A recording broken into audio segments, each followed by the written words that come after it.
7th, year 2026, at the Middleton Elementary School Auditorium. Meeting is called to order at 10 a.m. This meeting is being live streamed as well as recorded for residents that could not be here. May you all rise for the Pledge of Allegiance. I pledge allegiance to the flag of the United States of America and to the republic for which it stands, one nation, under God, indivisible, with liberty and justice for all. Thank you. I'd like to introduce myself. My name is Valerie Burke. I am the school board moderator for this meeting. I have a few guidelines that I'd like to go over beforehand. The primary being that this meeting will be held respectfully. There's no tolerance for profanity, aggressive language, or harassment. You will be speaking into the center microphone, which will amplify your voice for all to hear, so you do not need to yell. Any comments or questions from a board or a committee member as a voter or resident need to be addressed from the center microphone, not from the table. Responses only from the table, please.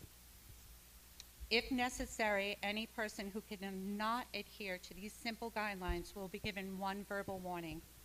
If the behavior continues, you will not be able to speak again at this meeting.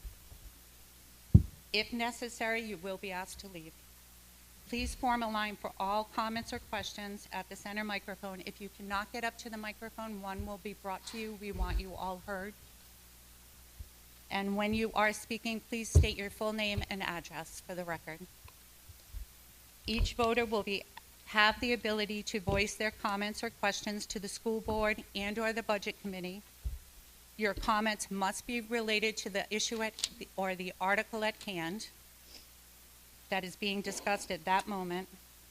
There is a time relevance because we have so many people in attendance. You will have 3 minutes to ask your question. You can ask questions again, just get back in line. Your question may also be addressed by another voter in the building. Time will be allowed for the board or committee to respond to your understanding. And you as voters at any time have the right to overrule me as a moderator. So, thank you all for being here. Does anyone have any questions about the guidelines?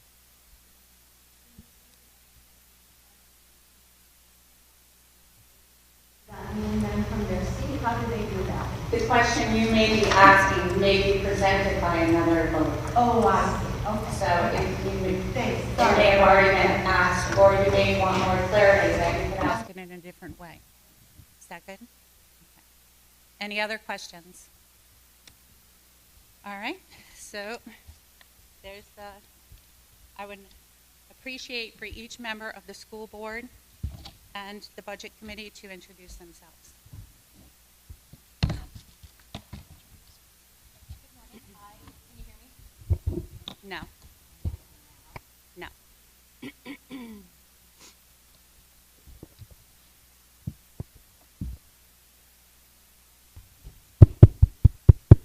Apparently I have to get really close. Can you hear me now? Yes. Okay. I'm Rebecca. I am the chair of the school board for Middleton Elementary.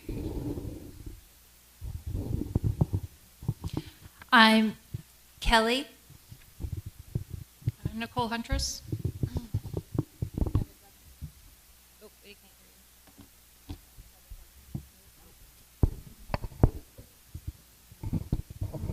you. Samantha Martel. Nicole Wright, clerk. Patty Sindorf, Budget Committee Chairman. Chairperson. Bonnie Gagnon, BOS representative. Danielle Leclerc, Budget Committee. Christine Maynard, SLVD rep for the Budget Committee. We also have the superintendent and Attorney Minatelli here, and I believe it's treasurer. Business administrator. Business administrator. All right, so And then Kathy is taking notes in the administrative position. all right, we have Rebecca, if you could please read the article.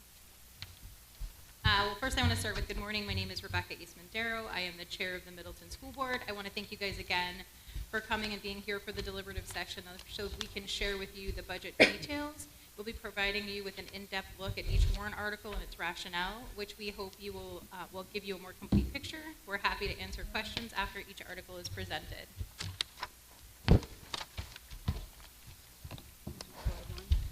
For Article 1, it's a non-budgetary article, so I will leave that for the moderator to review. Okay, Article 1, to choose the following school district officers. We have one school board member for a 3-year term, one school board member for a 1-year term, the school district moderator for the 1-year term, school district clerk, 1-year term, treasurer and 1-year term, deputy treasurer for 1-year term.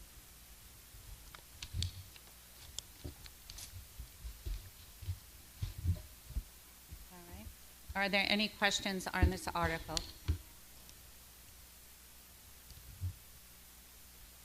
Okay, I will entertain a motion to approve this article as written.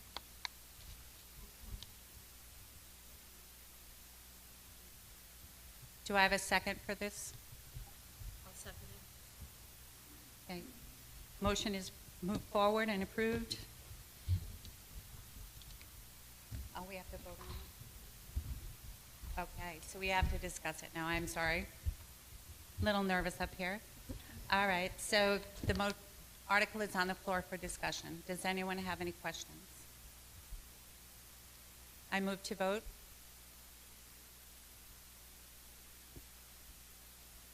All those in favor? Aye. We have to.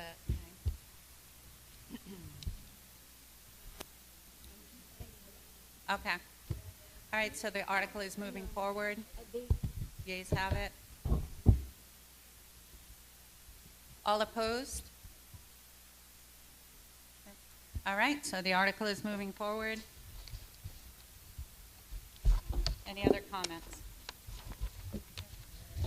On to Article 2.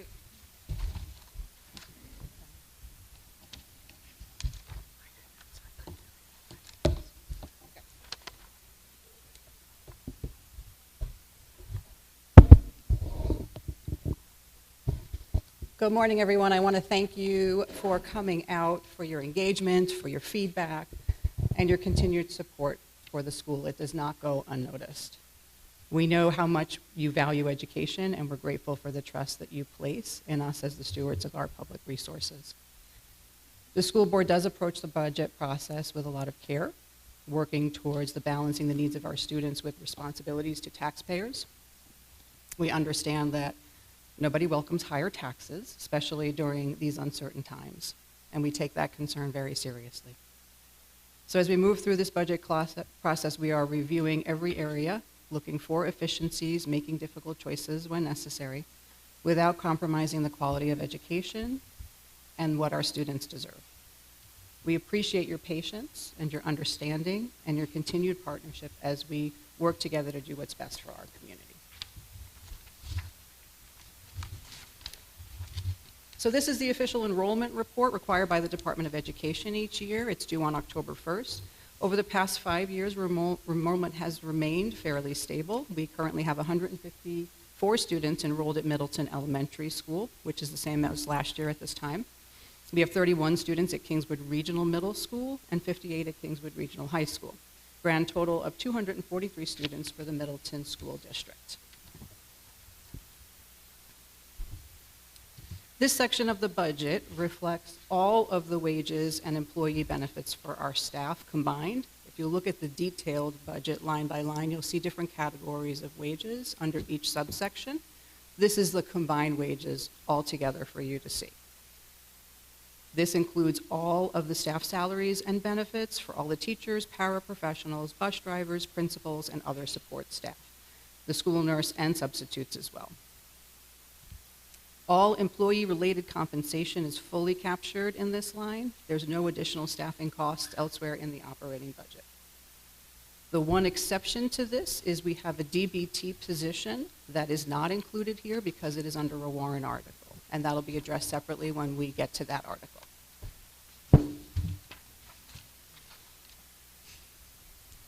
So this slide shows the fully proposed budget comparison.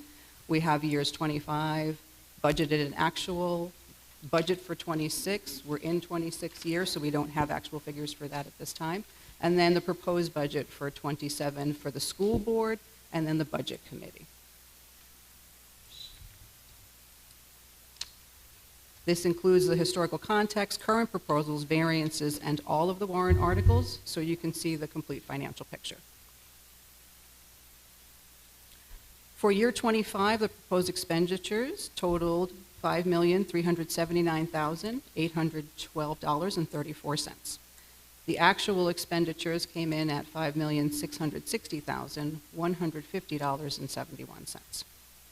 This shows where the spending was tracked and where measures emerged.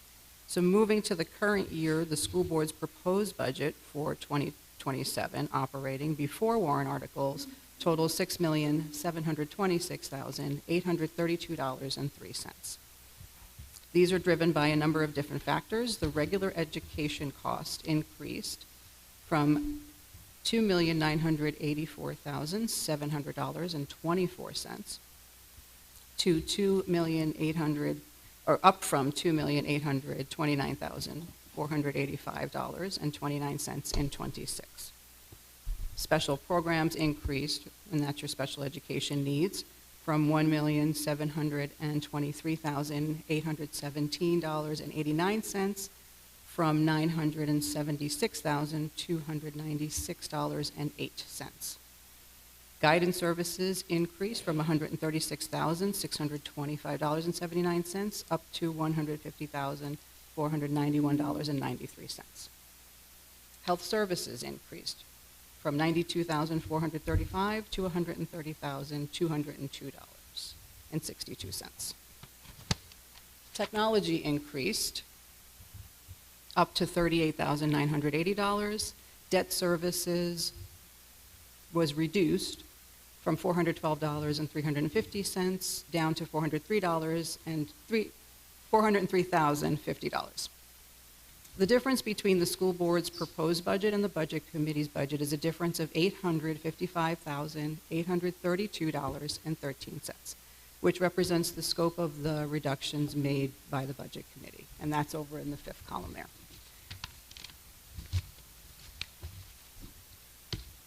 That would result in a proposed operating budget of $5,870,999.90.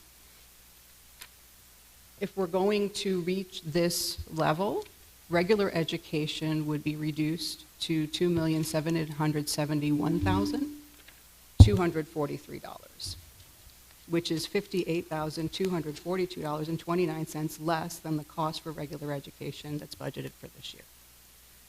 Special programs would be reduced down to $1,305,965. That's your special education costs. Transportation would be reduced to $172,628.67. And technology would be reduced to $31,980. Below the operating budget, you will see the warrant articles, which are included in this slide. I'm just going to go through the amounts quickly since they're on the budget, but we'll be addressing each warrant article separately. Special Education Trust Fund, $100,000. Special Education Trust Fund reimbursement, $300,000. The DBT full-time position, $102,220. That includes salary and benefits. Bus Capital Reserve Fund, $50,000. Construction Renovation and Repair Fund, $75,000. The warrant articles total $627,220. When the warrant articles and the federal funds of $69,000 and food service of $60,000 are included, the total school board proposed budget is $7,483,052.03. The budget committee's total would be $6,224,990.90. The default budget is $6,448,397. This is the legally required cost to maintain current operations, contractual obligations, if no budget is approved. That'll be reviewed in a later slide.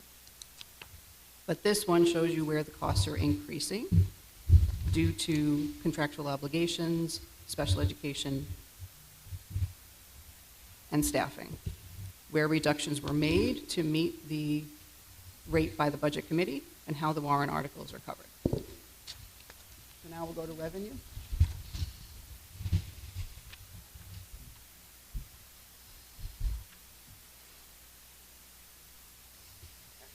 So the revenue is also important because it impacts the amount of money that has to be raised. So when the revenue budget is higher, obviously that's a good thing, it provides us with more money to offset the budget and lower taxes.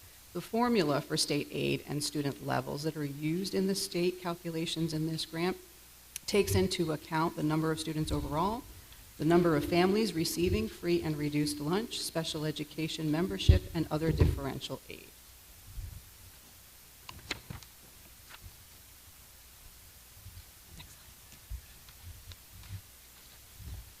The official ballot law, also known as SB 2, determines what is to be included as part of the default budget.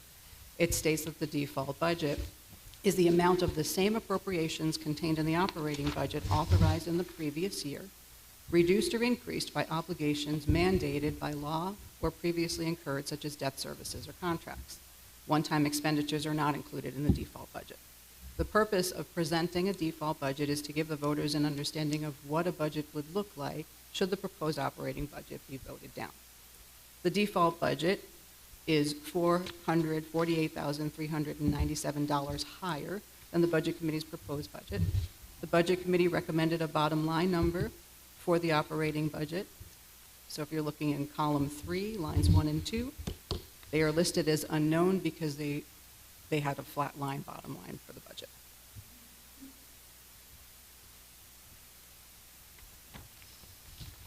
At this point, I'm going to turn it over to the moderator to read the warrant article.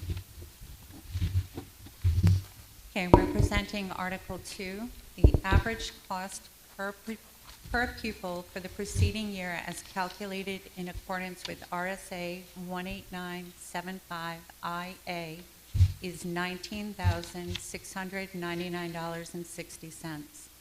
ELA proficiency, 32%, math proficiency, 39%, science proficiency, 43%.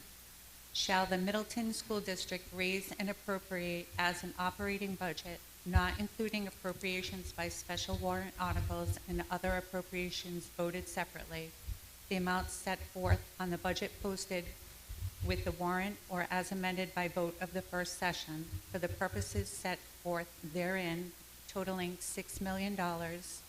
Should this article be defeated, the default budget shall be $6,448,397, which is the same as last year, with certain adjustments required by previous action of the Middleton School District or by law, or the governing body may hold one special meeting in accordance with RSA 40, 13, 10, and 16 to take up the issue as revised operating budget only. Note, this warrant article or operating budget does not include appropriations requested in any other warrant article. The Middleton School Board recommends $6,855,832 by a vote of 3-1-0. The Middleton Budget Committee recommends $6 million by a vote of 6-1-0. Estimated tax impact on $6 million is an increase of 70 cents per thousand, resulting in an estimated tax rate of $10.79. The school board recommends this article 3-1-0. The budget committee recommends this article 6-1-0.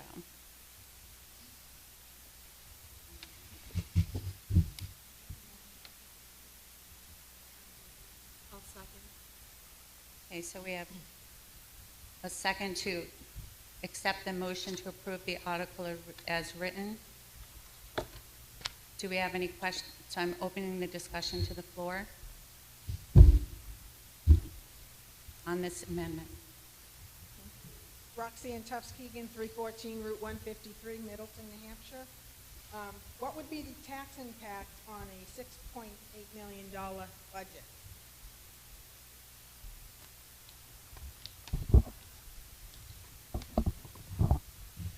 Will the moderator allow me to speak? I'm not a resident of Middleton. Yes, if you Okay. could please address the question. Thank you. The school board's number, as you asked, Roxanne, of $6,855,832, the tax impact would be an increase of $3.01 for a total estimated tax rate of $13.09. Another question I have is, there's nobody else here. Our budget from last year, I think, was 5.2, 5.3. I don't have it right in front of me here. And we're looking to increase that to 6.8, but the default is 6.4.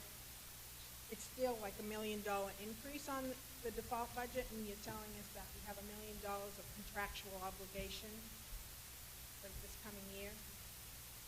But we've never seen that. I think that default increased that much from prior years.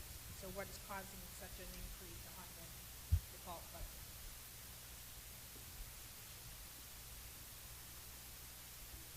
Yeah, if we can speak on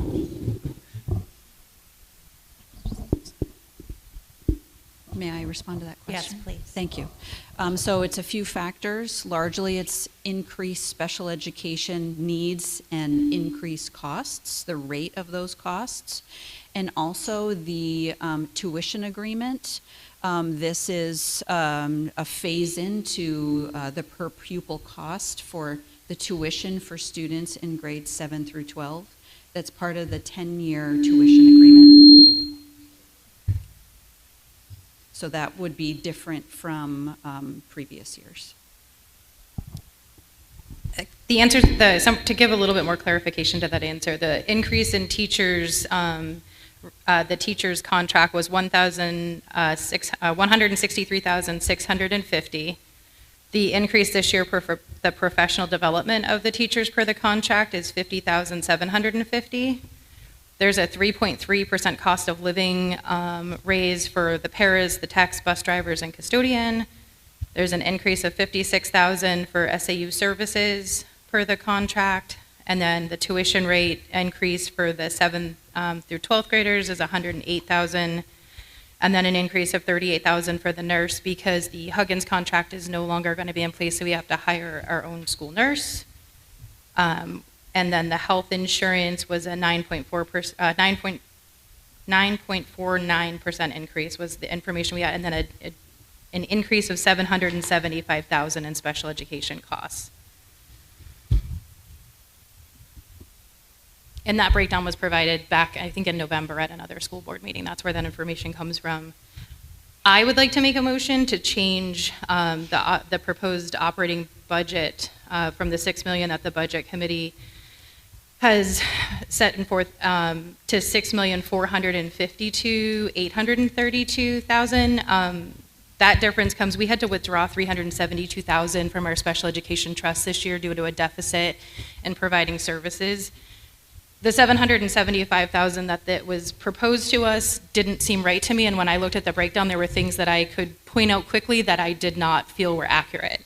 That would bring that $775,000 special education budget down the amount that, or it would add the amount that we had to withdraw so that we didn't end up in a shortage, because as we know, living in a shortage and taking from these trust funds puts us in a really dangerous situation. So my proposal would be, again, to decrease that special education budget down $403,000, bringing us to a $6,452,832 for a budget. So that's my motion, so I would need a second for that. What was the motion for the total budget? The motion for the total budget would be $6,452,832. Do I have a second? We have to vote on this. We have to vote on this. Once this motion goes through, you can come.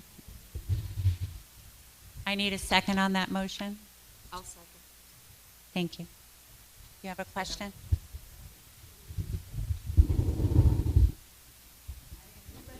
Oh, my name is Madeline Cucciaro. You can't hear the speaker? My name. Hold on. Okay. Can you guys Okay. hear me? Yes. Please state your name. My name is Madeline Frugiano. I've been a resident here, full-time resident, about 3 years now. I come from Massachusetts. I've had a home on the lake since 2001. I am shaking. I want to control my thoughts because our children are being so degraded by the money. We pay $13,000 taxes on my property. I know that the other side of the lake or the other people don't, but because I live in a beautiful home, because I work my butt off, I'm educated. I have a 12th grade education, and I've made something of it. We have to get our children to 12th grade. That's all we need to do. And they're on their own. If they want to go to college, they go to college. They want to go to trade, but we need to set them up. And they are being failed tremendously, and the teachers are wonderful. I am not downing the people that are trying to educate our children. I am a substitute, and I am a nobody. I came into the school so I can see that my foster child that I took at 2 years old because their parents weren't able to take care of them, I sacrificed my life for this child because I love the children. I don't care about who's getting what in their pockets. I just want these children to have the best education. Now, you're cutting a budget that the special education needs in this school tremendously because we have poor, and I'm not trying to be rude, the parent skills are very lacking in some of these places in these children's lives. They need us. They come to this school because they need safety, they need lights, they need warmth, they need education, and they need attention. But the ones that are getting the attention are taking away from the children that have the brain to listen and to learn, but they're distracted in the class because the special education needs more help. That's all I have to say. That's all I have to say. And I'm going to really think about pulling my child out of school and pay the $20,000 a year for a child's education. I do it. I sacrifice. I eat hot dogs and ramen noodle if I have to, but that's what my parents did, and that's what their parents did. This country is coming to a real, real hard place. And we need to put effort into our children instead of everything else. The town roads, the town signs, all that crap doesn't matter. Because we're creating a monster. We're creating poverty, and poverty is creating poverty and poverty. If we don't educate these kids to get out and have an education, they can't help their parents. I'm done. Yeah. Okay. We have a comment from, Okay. we have a Hello? comment. Oh, good. I can be heard. So, Christine Maynard, on the Budget Committee. To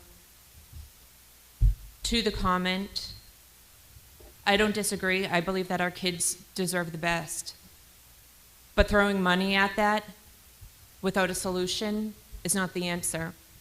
In our budget, year after year, millions and millions of dollars, and less than half of our kids are proficient across the board. So this is proof right here. The first couple of lines is proof right here. Throwing money blindly at an issue does not fix the problem. It creates more problems. Throwing money at an issue with no plan in place does not solve problems. It makes problems worse.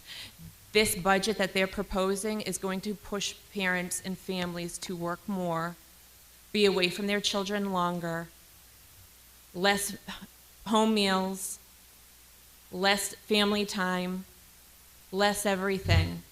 And less everything, studies show kids that have a stable home with families that eat dinner together and have conversations together improve so many other aspects. So blindly throwing money at a problem is not going to fix our kids. And I will say it confidently because I take offense about parents needing to step up. I have a child who's in this school, he's in the 2nd grade, he's on the spectrum, and he does need a lot of services. And I can tell you, personally, I have spent thousands and thousands of dollars of my own money on my child, and I would do it again and again, and I would sell everything. No, I'm talking.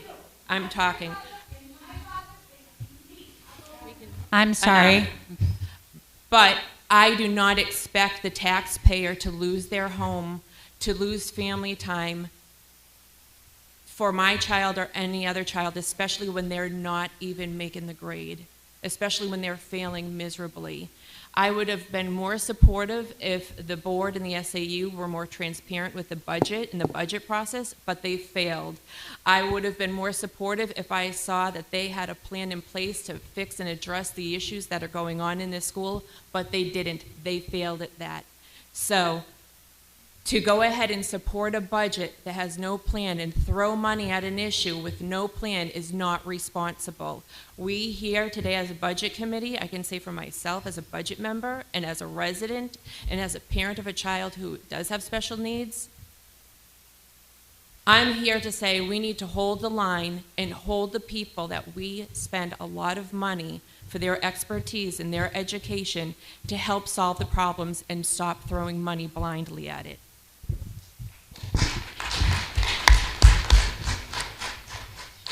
Do we have any other questions from the floor? Can I point something out real quick? Sorry. So Yes. the state average for a per pupil cost last year was $23,533.31. The average for Middleton was $19,699.60. So we are coming in well below the average for per pupil rate. So I think that's one thing that I do want to point out. We are trying to be very fiscally responsible, and we are at the lower end of where the per pupil rate is. My motion to decrease the special education budget does not come as a person who doesn't understand special education services. I also have a child that receives special education services within the district. When the budget was placed before us and we asked for rationale for this significantly huge increase of $775,000, we said, tell us the breakdown. Where is that money needing to go? How are we short? The information that was put in front of me, there was at least one thing that I could point out very quickly that was not accurate, and it involved my child. So I said, I can't vote for a budget that I know is not right, because I know at least this line is incorrect. So my concern is that $775,000 could lead a lot of residents to lose their homes, to have to choose between eating or not eating, or getting medical care or not having medical care. And I can't do that knowing that that number appeared to me very quickly to be inflated at least $12,000. That's where my proposal came from. Number one, I could not vote for the budget the way it was, and unless it's lowered, which the only amount I could come up with quickly, because of the fact that we weren't given information that seemed to be accurate, was to say, I know we had to withdraw this much out of our trust fund to fix what we didn't have last year. So I would propose we keep that so that we don't have an issue next year. We made a warrant article to put money in, as we'll talk about later, to get that trust fund back to where it needs to be, and keeps the residents not with as high of this huge influx that puts them at a greater risk of losing their homes. Thank you.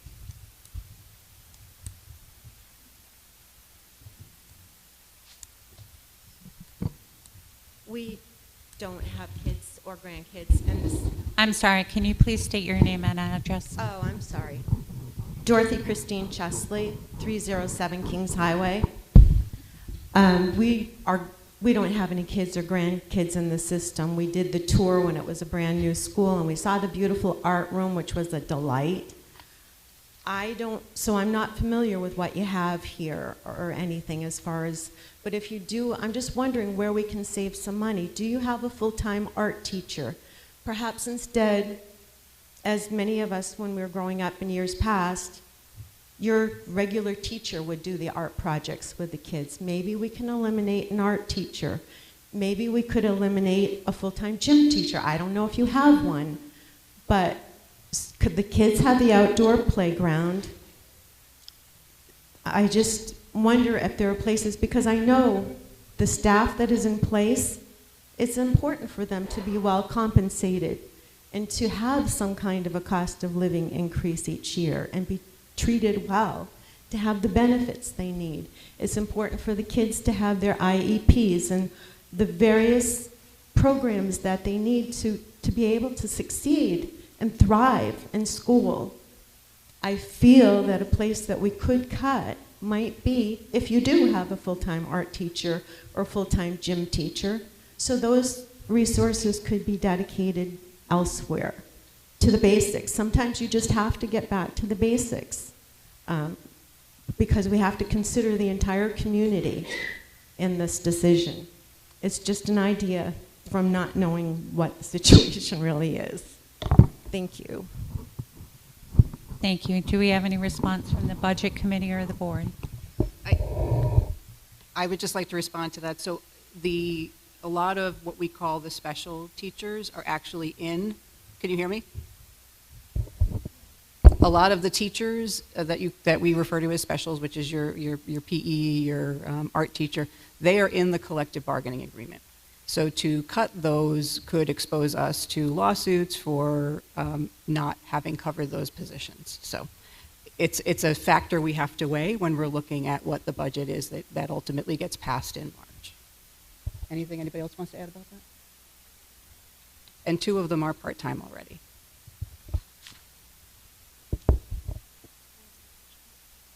So I have a question. For the budget, I think it was the blue page here, Kathy. The proposed budget for the budget committee versus the school board and then the variance. When you took out and you recalculated, what things did you eliminate? So for example, for the wage line, did you eliminate the vacant bus driver position to get the numbers to work?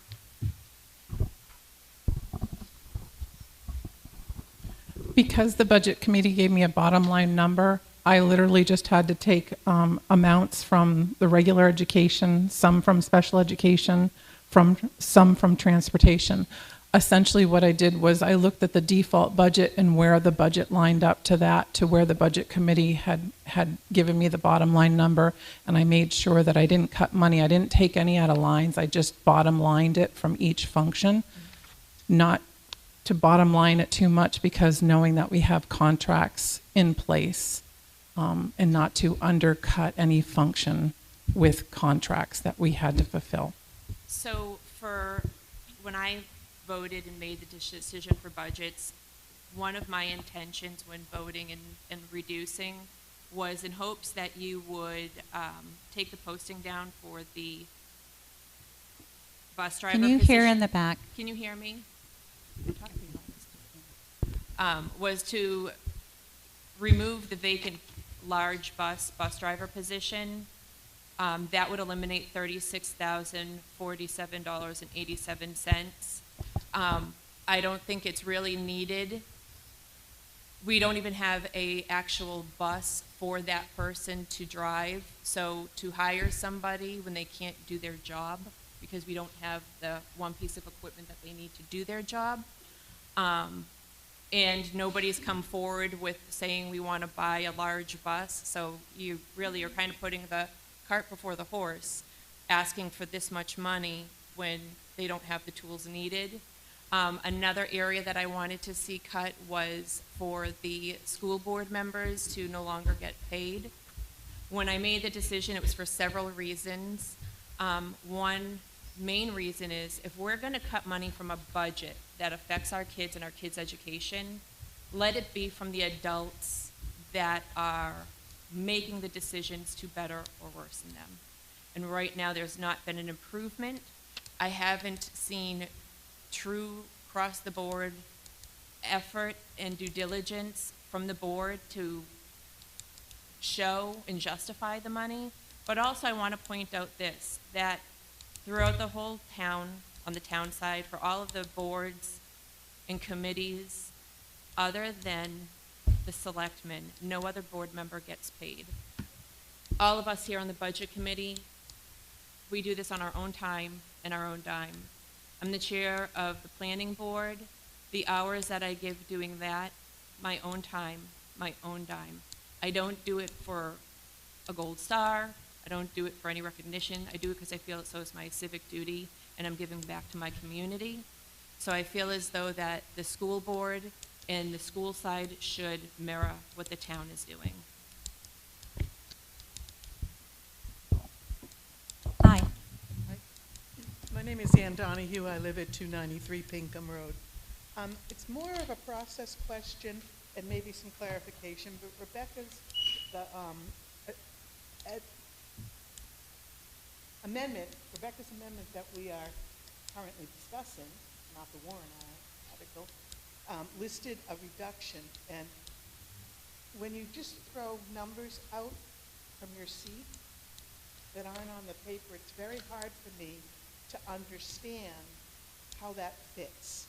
And also, I want to understand that whatever that number was that you gave us, because I didn't get it, you're talking about reducing the school board's recommendation of 6855, 832 to what? Would you mind repeating that for me? It was increasing the budget committee's $6 million flat budget to $6,452,832. 6,452,832. So she wants to go, they want to go from.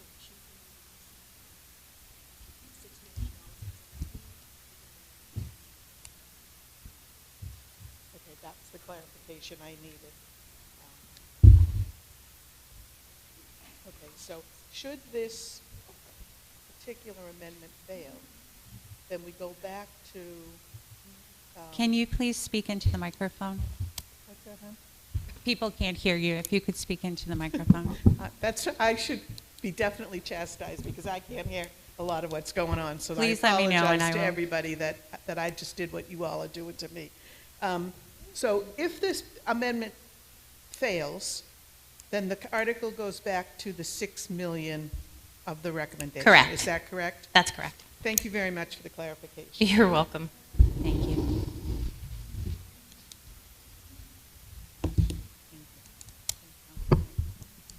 David Mayer, Route 350, 153. And so I was here for the State of the School, and good presentation, but I noticed that anything on reading, writing, math, science was covered, by the way, wasn't covered.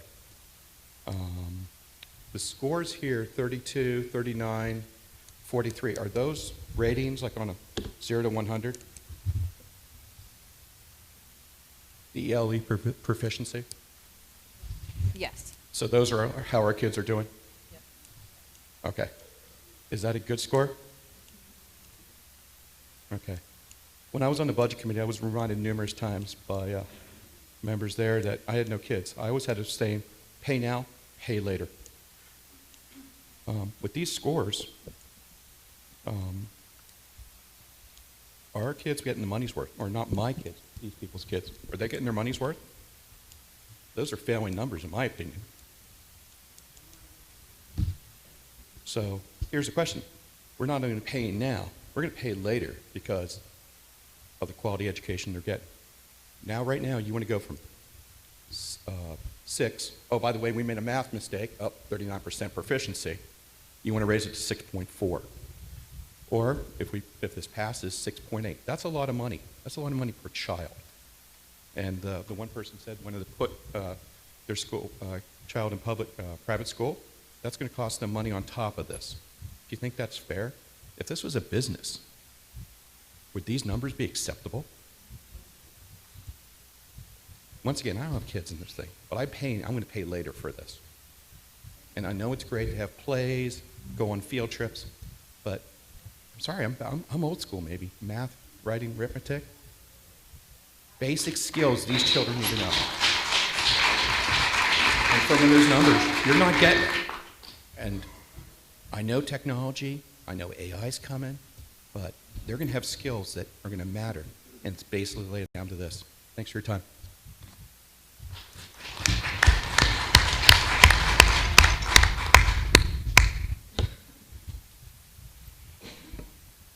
Joanne Koski, 117 New Portsmouth Road, Middleton.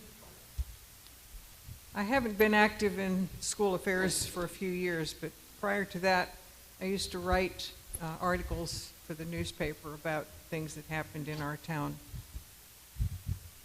And I've watched what's been happening in our schools. And you're throwing money at it, and it's not getting better. In fact, I think it's getting worse. I have a high school education, some college, didn't graduate from college, paid for it all on my own money. I remember when we had an opportunity when I was in grammar school to go take bowling lessons at the local bowling alley. It wasn't free. Parents had to pay for that. I graduated 14th in a class of over 400. Looking back now, I didn't have a decent school counselor. Looking back, I probably could have qualified for some scholarships, could have gone on to other things. But I've had an amazing career in probably more jobs than Imelda Marcos had shoes. But I worked at it. And I could read. And I remember being humiliated by my grammar school arithmetic, well actually it wasn't actually arithmetic teacher, she was one teacher for the classroom. She taught all the subjects. I was embarrassed because I had changed schools. She wanted us to do long division. And I put down the answers. She wanted me to work out how I got those answers. I did them in my head because I had good teachers. And I had good teachers who could concentrate on teaching, not on fluff, not on a lot of the luxuries. To me, they're luxuries. I didn't have them when I was growing up. So I'd like to echo the statement made earlier. Let's get back to basics. It doesn't take money to hand a kid a book and get them to read it. It doesn't take a lot of money to mimeograph a bunch of math sheets and get them to work out the math problems. My daughter had a problem reading clocks. I can't tell you how many clock faces I drew until she figured out how to read a clock without going digital. But if that's what it takes to teach our kids, let's do that. Yeah, artwork is fun. But what good is artwork if they can't read, they can't add, they can't figure out what their paycheck is when they get it home, they can't figure out if their boss cheated them on timing. Let's give them the basics.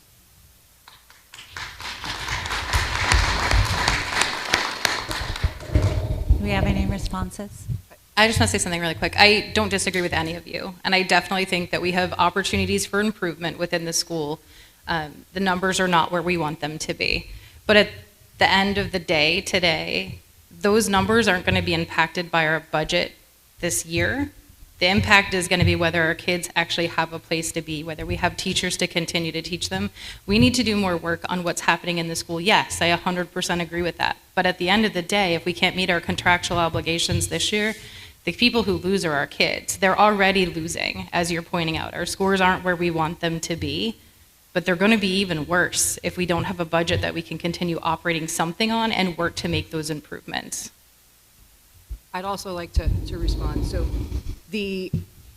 those scores include all of the children, which currently is 21% I don't know if you can be heard.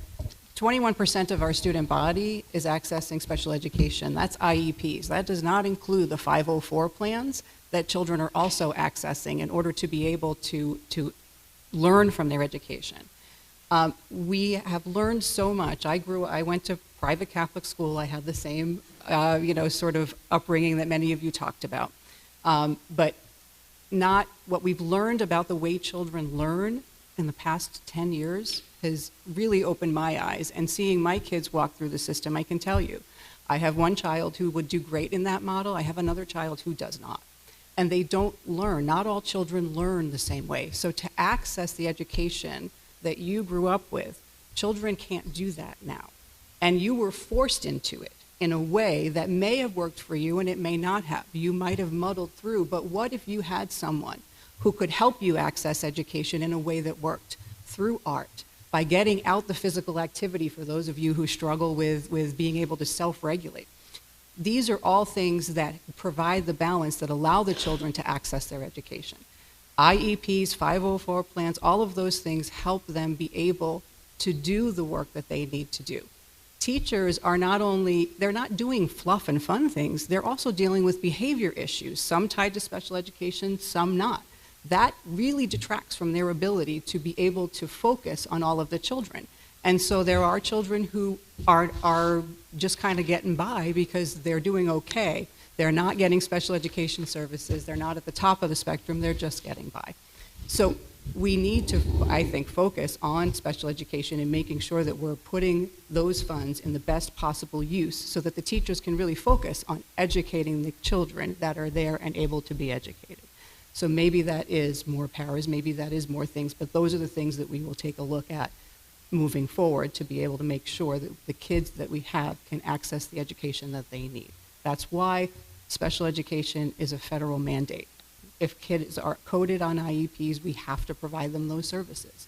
So what can we do to make sure the ones that are doing there are not falling through the cracks so we can up those figures? Because I agree, they do need to be increased, but a large factor of that is because of the student body and how we're handling that and the access to education that those kids are being provided or not being provided. And with the per pupil rate, we are already paying $3,863.71 less per pupil than the state average.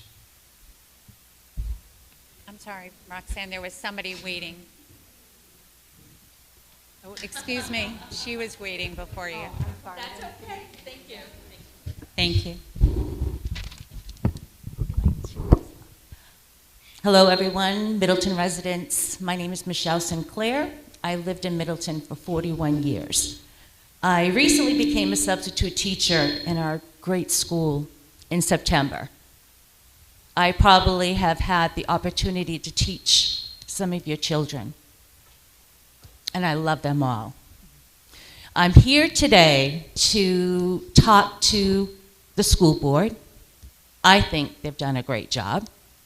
And if you asked any one of them today if they would give up the money that they're getting, they would give it. They would give it back to help our children. And don't sit and demean our school board unless you have the solution. Does anybody here today have a solution? Maddie, thank you for standing up here and representing our children. My children are grown.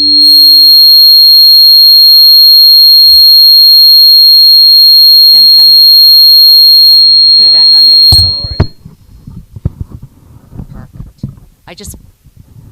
I just want to be able to address everybody because the teachers, I apologize, our teachers.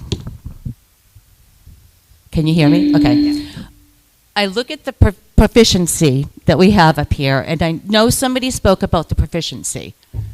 I want to tell you, as a substitute teacher, these teachers are doing their jobs, and they're doing them well. And as Ms. Kerman spoke, it takes one child, one student in the classroom to disrupt everything. Everything.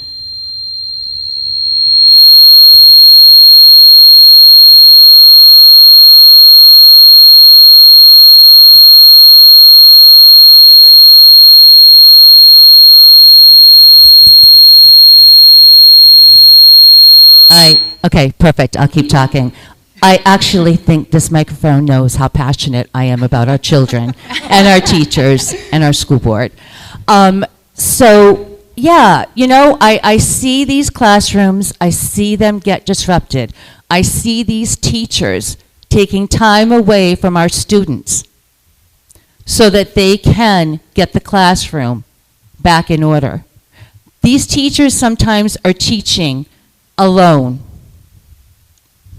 And it's taking time away from our children when you have one child who came to school to socialize.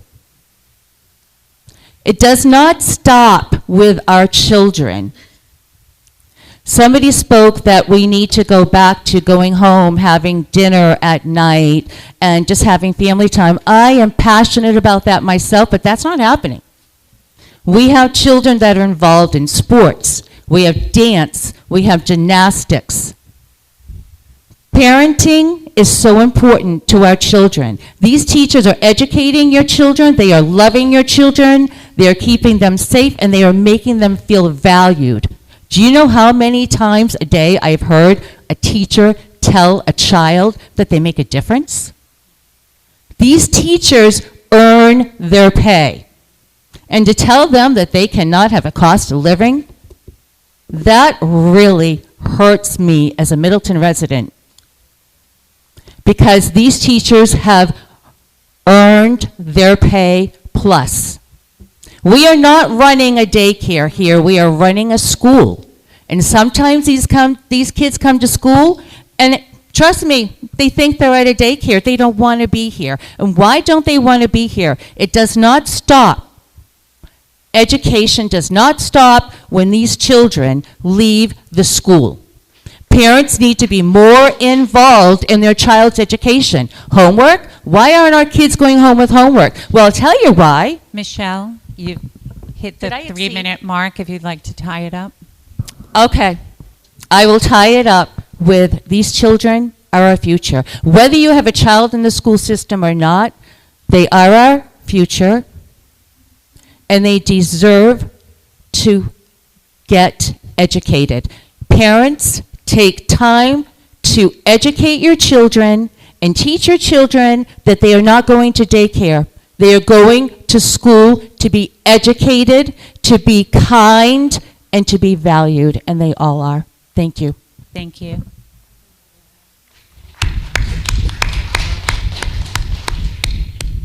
Did you have a Hello. response? She can go ahead. I'll respond after her. Thank you. She's You're- waited.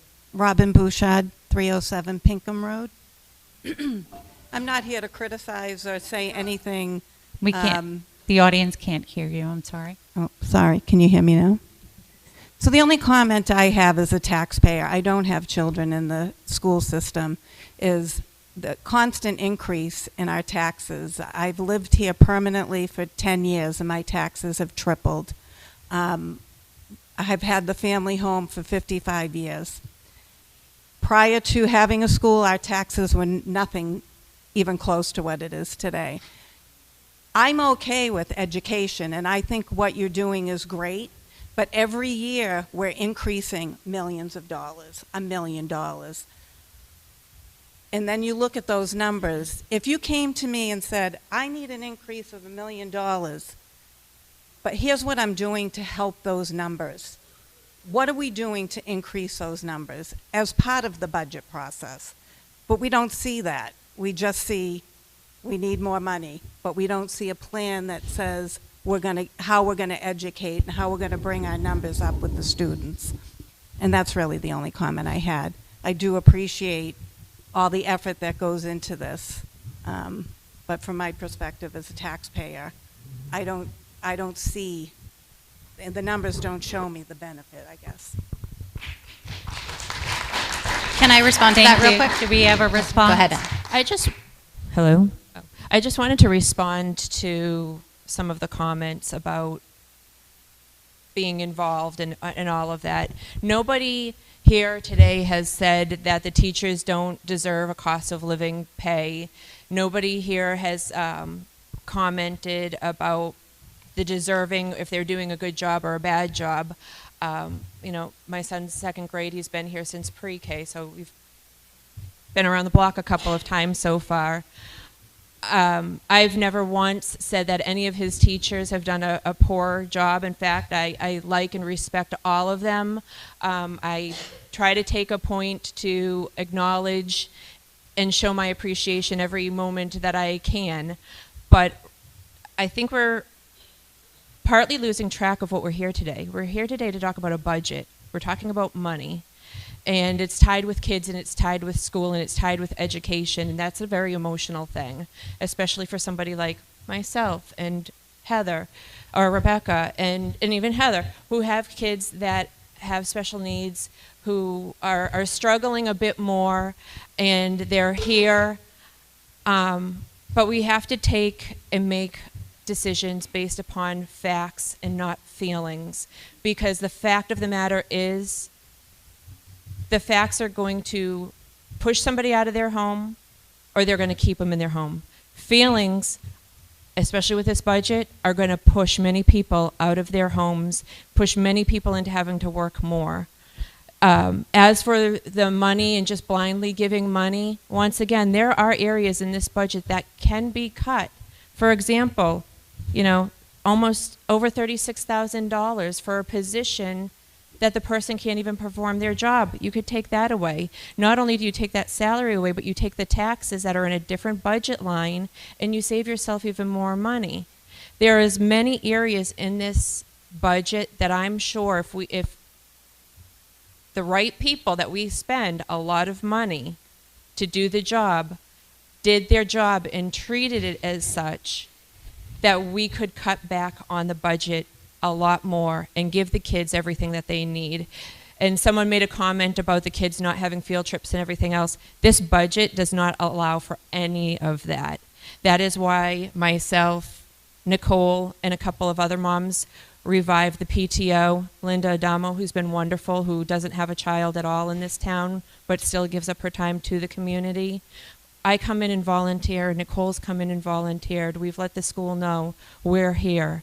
So you can't just blanketly say like, oh, you parents need to do more, when a lot of us are doing more.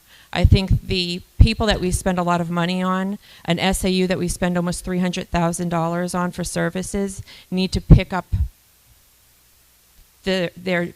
they need to start doing more for us. They need to start looking into more grants. There's grants out there that could pay for half of a school bus now if they actually put in the effort and the time to find it and do it. There are so many grants, special education grants. There's loads of them. I've been coming to the school board meetings consistently for about a year and a half now. I've never once heard anybody talk about grants and where they could do it. We have a principal that's brand new to our school, and she's been wonderful. I've been fortunate enough to be a part of the hiring process where we did the interviews, and from day one, we were across the board very excited about her, and she's so far have done a phenomenal job. And I looked at it and felt bad because I felt like she's walking into a dumpster fire of what she has to deal with. And I don't want to lose her, but we need to address a lot of our problems, and I think our problems start from the top, and it starts from the board. And when you're at budget meeting after budget meeting, and then you go to not one hearing, but 2 hearings, and the board members, it's a school board's budget that the budget committee had to look at. It was the budget that they proposed. And for the fact that they could not speak fluently to that budget was really concerning. And that fact that they're relying on an SAU service that is not fulfilling all of their duties. And quite frankly, they don't care. So we need to really think about when we're making our decisions here today, we need to go on facts and not feelings and look at the numbers. I would like to see more people that are in this room start showing up to the budget meetings and look at these lines and ask questions, because the more you start looking and asking questions and getting real facts, your feelings are going to start changing. Thank you.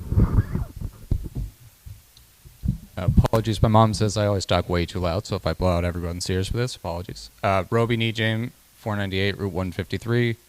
You just stole my point. I was going to say, I'm looking at $30,000 from the state of New Hampshire for special education, $118,000 from the federal government.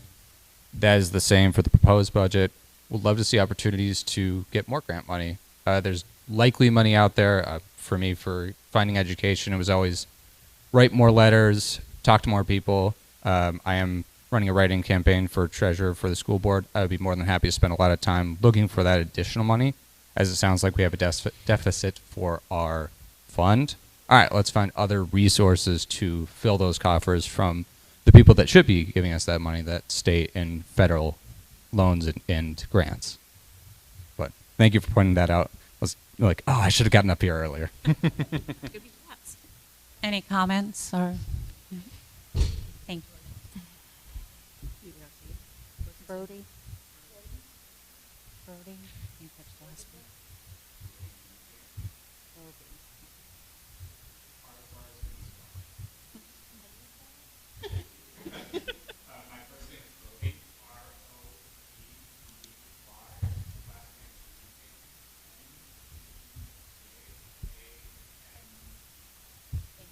Thank you. Hi, you have a question? My name's Andrea Levesque. I'm from 184 Pheasant Drive. I am a teacher in a different district, and seeing the proficiency scores, I'm assuming that those are from the state test, correct? So, speaking on behalf of that, I know that schools do the best job that they can with the teachers that they have and the programs that they have. The state test is so much different than what is being taught in class that you almost have to get this, in order to get the scores up, you have to teach to the test, in a sense. And which is sad because it takes the creativity away from the teachers. Ivy has done a great job at our previous school where she was able to help us get our scores up and also keep the creativity in as the teachers so that the students don't get lost in, oh my God, I have to take a test all the time. And, you know, I have faith that she'll get those scores up in this school as well. She's amazing. But it's interesting that this was also put up there with the $19,000. So to me, it's kind of like, well, is this because we want the money because of our test scores? Or do we want the money because, I don't know, I just kind of raised those questions in my head. I am living off of a teacher salary in this town, and it does scare me to hear that the increase is going up because am I going to be able to keep my house? Because I too don't make a lot, but I'm also in education because I'm passionate about the kids and their learning. And I feel like that's really important too. So I also have kids that I don't send to school. I do homeschool our own kids. So that's a whole nother layer of, and I have my own personal reasons for that. But yeah, I don't know where I'm going with that. But it's just, you know, it's important. And I do enjoy this town. I think it's great. Our entire street is quiet. We have great neighbors. 2 other families on our street also homeschool, so having to pay the extra for a school that I don't send my kids in, that kind of, you know, I know it's part of living in a town, but it also kind of gives me anxiety. So I don't want to see our taxes go up for sure, but I also know that schools have issues and they need things to be fixed. So I don't know. Thank you. Are there any comments from the board? I just want to thank you for that perspective from a different school district. I appreciate that. The warrant article was written this way because of the new law that was passed. Mm-hmm. Yes. So that's why you see it written that way with all of that information. The law was passed, so there was more transparency in where your money was going to, which is why you should have saw those graphs and everything out there. It wasn't the board or anybody trying to pull any kind of heartstrings. Thank you. Yep. Antoinette Canfield, 176 Ridge Road. I would like to say that Andrea, yes, she's an amazing teacher. I had the privilege of working with her for a couple of months.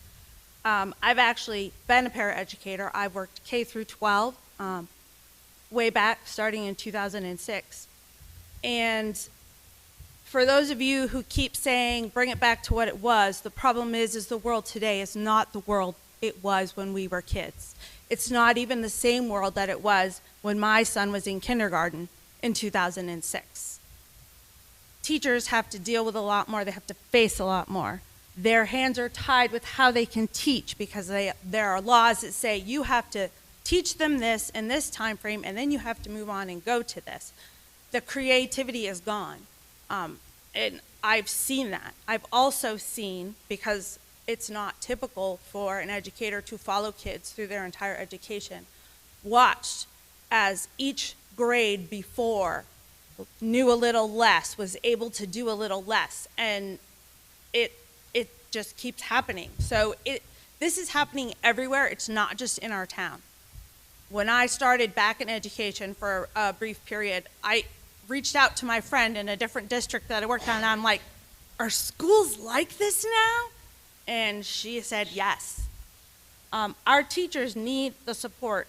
I was looking, because I actually want to address the numbers on this, there are 3 numbers that have significant increase. The guidance services, yes, I believe the guidance services are extremely important because our kids are facing way more than we ever faced as children. The increase on that, if you go by the percentages on the side, was 10.15%. What I'd like to know is what are the special programs, because that went up 33%. What is that? What does that line? What is that budget line for? That's the special education. Okay. So that's okay. So That's the way it's written, I did not connect it with. It's not special super education. clear. And the other question is, how come the Office of the Superintendent went up 23%? That seems like a huge jump for 1 year. May I respond? Yes, Heather, go ahead. Yes. That is part of the contractual obligation we have with SAU services, so there's a phase-in in order to get us on that. So that Caroline, do you want to talk a little bit more about how that figure is calculated? So, can you hear me? Yep. Okay. Yes. So you have 2 10-year agreements the community approved last year at this time to renew the 10-year agreements with Governor Wentworth. So you're starting a new 10-year cycle for both the SAU services, which is called Office of Superintendent on there, and also the tuition for kids 7 through 12. So the Office of the Superintendent, it's not just superintendent, it's the SAU services. So that's everything from transportation to payroll, human resources, special education administration, the fiscal coordination and monitoring, accounts payable. So it's everything in the business office, payroll, did I say payroll, that is needed for all the employees and for the financial side of what you need for the school. It just seems pretty extreme, the 23%. I find that quite large, especially when, as an employee, I get a 3% raise. So where all those, how much those costs are going up again, I don't know how many more students we have, and and how that affects the numbers.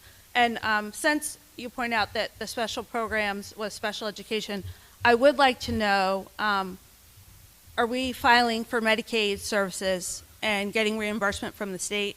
And the kids in middle school and high school that are Middleton students, is that getting credited to us in the budget when you receive that money?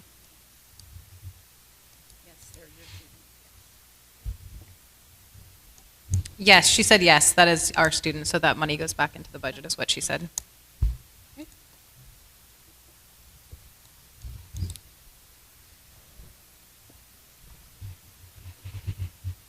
Hello, my name's Colin Sexton. I live at 202 Kings Highway. This is going to be a ramble of information because I know we have a lot of responses and a lot of good input. So look at some of these metrics that I've seen. We have to probably factor in between Kate's tenure, last year's principal, and a new principal. So we're running into a couple different problems for progress that I'm seeing, where maybe we're measuring a metric that can be influenced by outside data as of now. Not to say, obviously we have yet to see the full result of several years of tenure from Ivy, But I did see growth in some of these data points, which a positive trend always is a good thing to see. And it's just whether or not that trend is coming from 3 years ago, 1 year ago, what it is. It could be the students, could be the teacher. Main thing I want to hit on here is the importance, I feel, of these extracurriculars, STEM, music, art, all these things that can allow people to grow. Some people talked on how it is so important because every student learns different, they grow different, they become different. Teaching what we taught 30 years ago for a world that won't be here in 5, I don't see that trend. I've been to charter schools, I work for the shipyard, I actually go do STEM at multiple education centers. I've seen the challenges, I've seen the progress, and how students learn, how students grow is different from kid to kid. And obviously that's gonna push me into, sorry, I'm trying to rush my 3 minutes. It pushes into why I think paras, special education is so important. We talked about how there was distractions. I see that we had 21% IEP. Wasn't disclosed what the 504 percentage is. I don't know how that tracks with other towns, other counties, how their metrics look because of that influence. I can speak from personal knowledge that I do understand how taking a para can drastically improve an entire class or decrease an entire class, how important they are, how influential they are for everybody's learning, because unfortunately, squeaky wheel gets the grease, and if one teacher is distracted, no student is learning. So I think that's one of the biggest things that I would to harp on, is the importance of paras, these extras, the teachers. My daughter, she learns, she's very much like me. She loves math, she loves science, she loves these things. And what she wants to focus on, what she's interested in, if those were to disappear, nothing would matter at this school anymore. You just took everything. You just kicked the legs out. So that's one of the things I wanted to talk about. I know the teachers already are overwhelmed here. I mean, you can understand it, unfortunately, and I'm not going to circle on that because I'm running out of time. So talking about one thing about why I'm hemmed and hawed over this, about an increase in monetary value for a school that had some low ratings, and say, well, we're not going to give you more until you get better. It's like saying the beatings will continue until morale improves. You can't really measure those two things together, saying you haven't showed progress before, therefore you get nothing, because we're taking a gamble on our kids' future, on the success of this county. The more we take away, the worse it can be.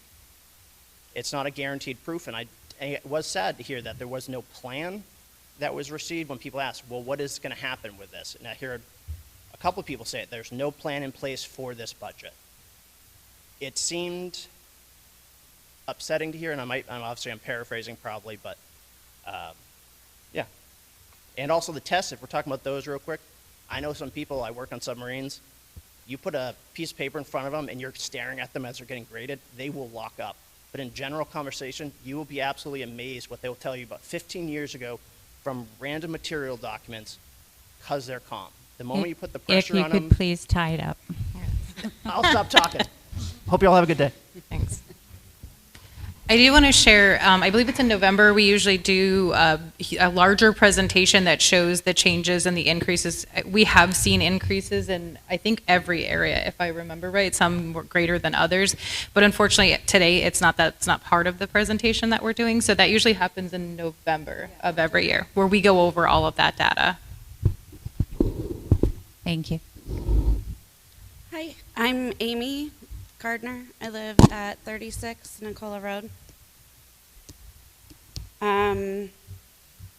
So one thing I want to mention is that the 10-year contract is being renewed, and that's reflecting of the massive amounts of inflation that we weren't really compensating for because we were under contract, and now we need to make up a little bit of that because the SAU does serve us very well. As for the proficiency rates, I want to make note that if the per pupil rate for the state of New Hampshire is $23,000 and we are at $19,000, we are doing amazing, because Our math proficiency is at 39% when the state average is only 35. I think that that is worth noting, that we are making a huge difference and we are bringing up the state average on less money already. And I think that our school is doing an amazing job. Recently, I am a special education teacher in the town of Farmington, and as many of you may know if you're tracking with it, Farmington is going through a reduction in force mid-year, which is somewhat unprecedented because they cut their budget when they did not account for how much they actually needed. And that is absolutely unacceptable, and we left Farmington because of that. We wanted our own because we wanted better. I just needed to get that out.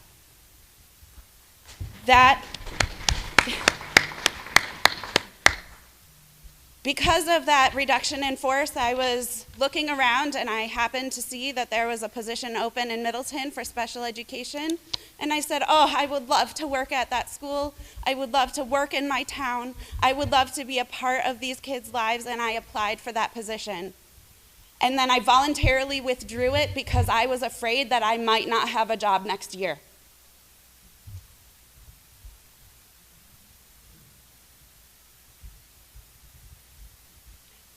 There's also been comments about throwing money at the problem, and I want to say that there is a line for every single one of the increases, except that I'm hearing that our treasurer and business administrator got a bottom line $6 million without putting any line items to it. What are we saying? She had to go through and say, I guess I'll hack here, I guess I'll hack here. That was thoughtless.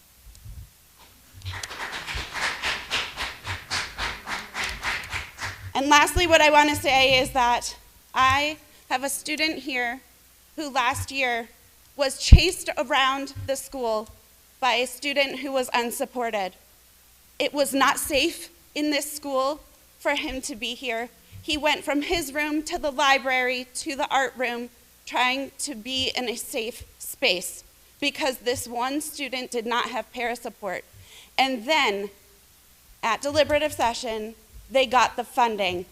They hired a para, he has a one-on-one, and that student is no longer causing disruptions, and my student is thriving. And there are many parents who saw a difference immediately.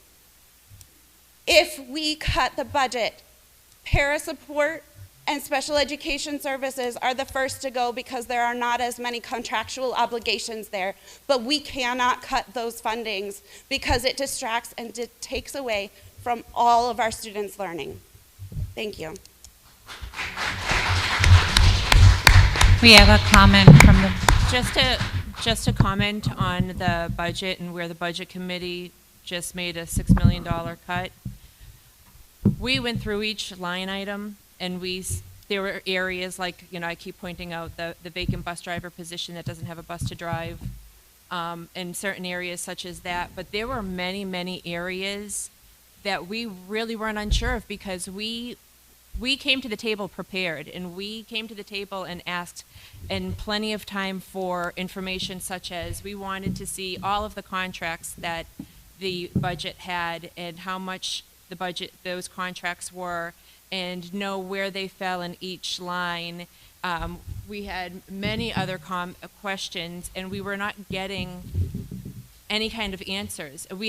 Our hearing lasted 2 different days, and we still didn't get many answers. And as for the special ed services, much of our special ed services are contracted, which is why our superintendent, when she did her presentation, not just here at a school board meeting, but also at a budget committee meeting, said a lot of our special ed services are contracted, and those contracts go up significantly, and we have no control over it, versus if we hired within and they became employees, there would be a little bit more control, and they would be potentially cheaper.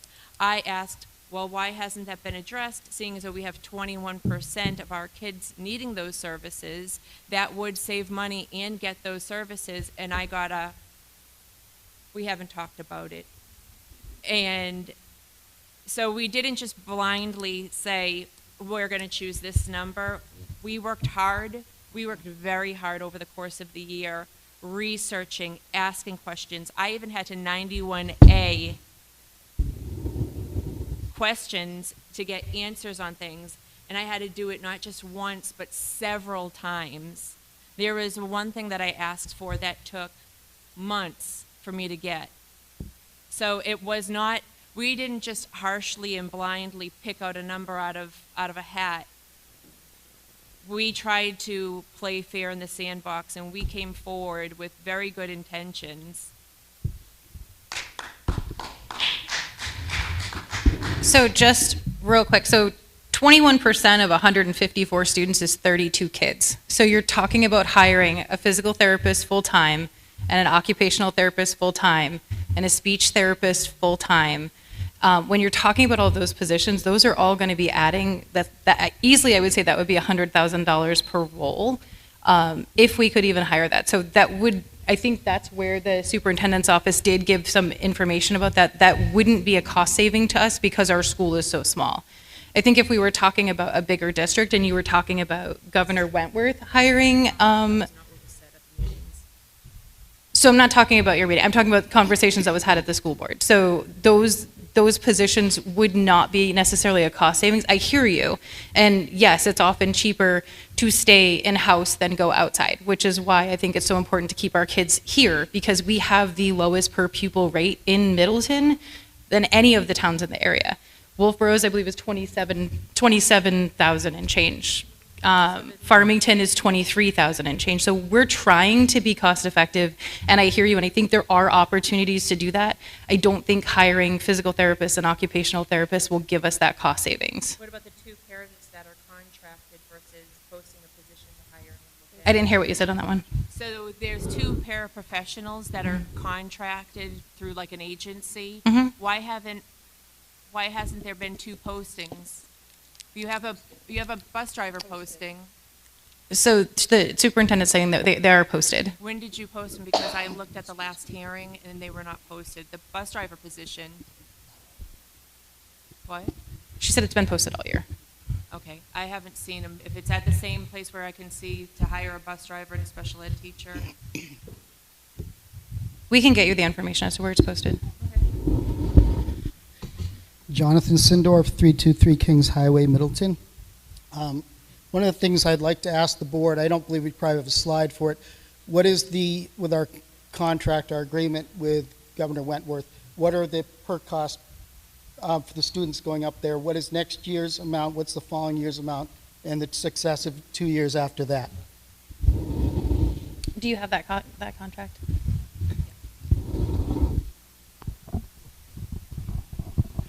I only have this year's cost and next year's, because beyond next year's will depend on the end of year this year for the DOE 25, the expenditures. For Governor Wentworth, that's how the contract is written for the tuition agreement. So for this year, the current year we're in right now, the middle school students and the high school students that attend Governor Wentworth Regional School District are at the same dollar amount, $14,959.03. Next year, based on the phase-in and the way the contract is written, next year, the middle school students attending Governor Wentworth will be charged tuition rate of $17,753, and the high school students will be charged tuition rate of $17,575. Does anyone in the budget committee have what we were presented on the years after that? At any rate, we have a lot of things that are fixed that are going to keep increasing. The $6 million figure the budget committee came up with, they did their very best job. In my perfect world, it'd be smaller. I was just happy for something that came in under the default budget, felt it was a little more reasonable for the taxpayers. That's a big increase, by the way. That's $6 million. If anyone's thinking we're cutting something, that's not a cut. The way government works mostly, particularly in big institutional type of government, whether it's Congress or particularly school districts, SAUs, is you never actually tend to have a budget cut. People call it that. then they say we're in a crisis and everything. And again, I echo with what Budget Committee members said about nobody's talked about not giving cost of living increases. Our teachers are very well taken care of, and I like them, just like I like the people on the school board. I think one of the cost drivers, unfortunately, I was glad to hear someone mention it, is the dramatic increase in administrative costs. If you look across New Hampshire, do your research, you will find it's the school administrative end of things that's growing. That's why the graphs are on the door.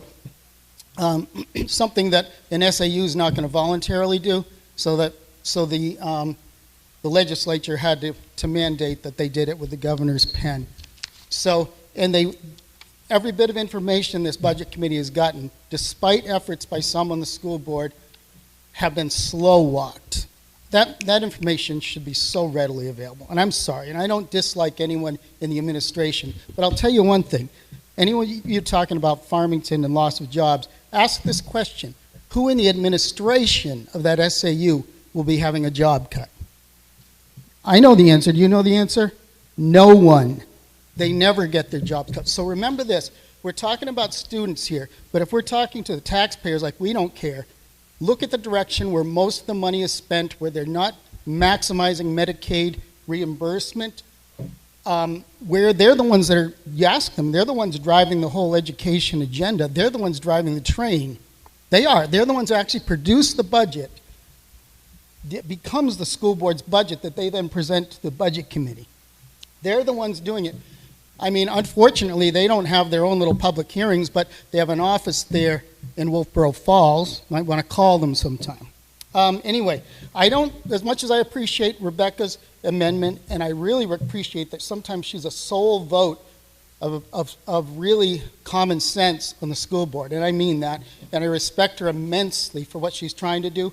Did you hear what she said? There were inaccuracies in what was presented to her, so she could not, in good faith or good conscience, something to that effect, vote for the full amount that the school board had put forward. I respect that immensely. I still think we need to vote down the amendment and go on the $6 million figure. It's the right thing to do. They'll figure it out. I've been part of budgets that have been cut in my lifetime, and we figured it out. Do we have any comments?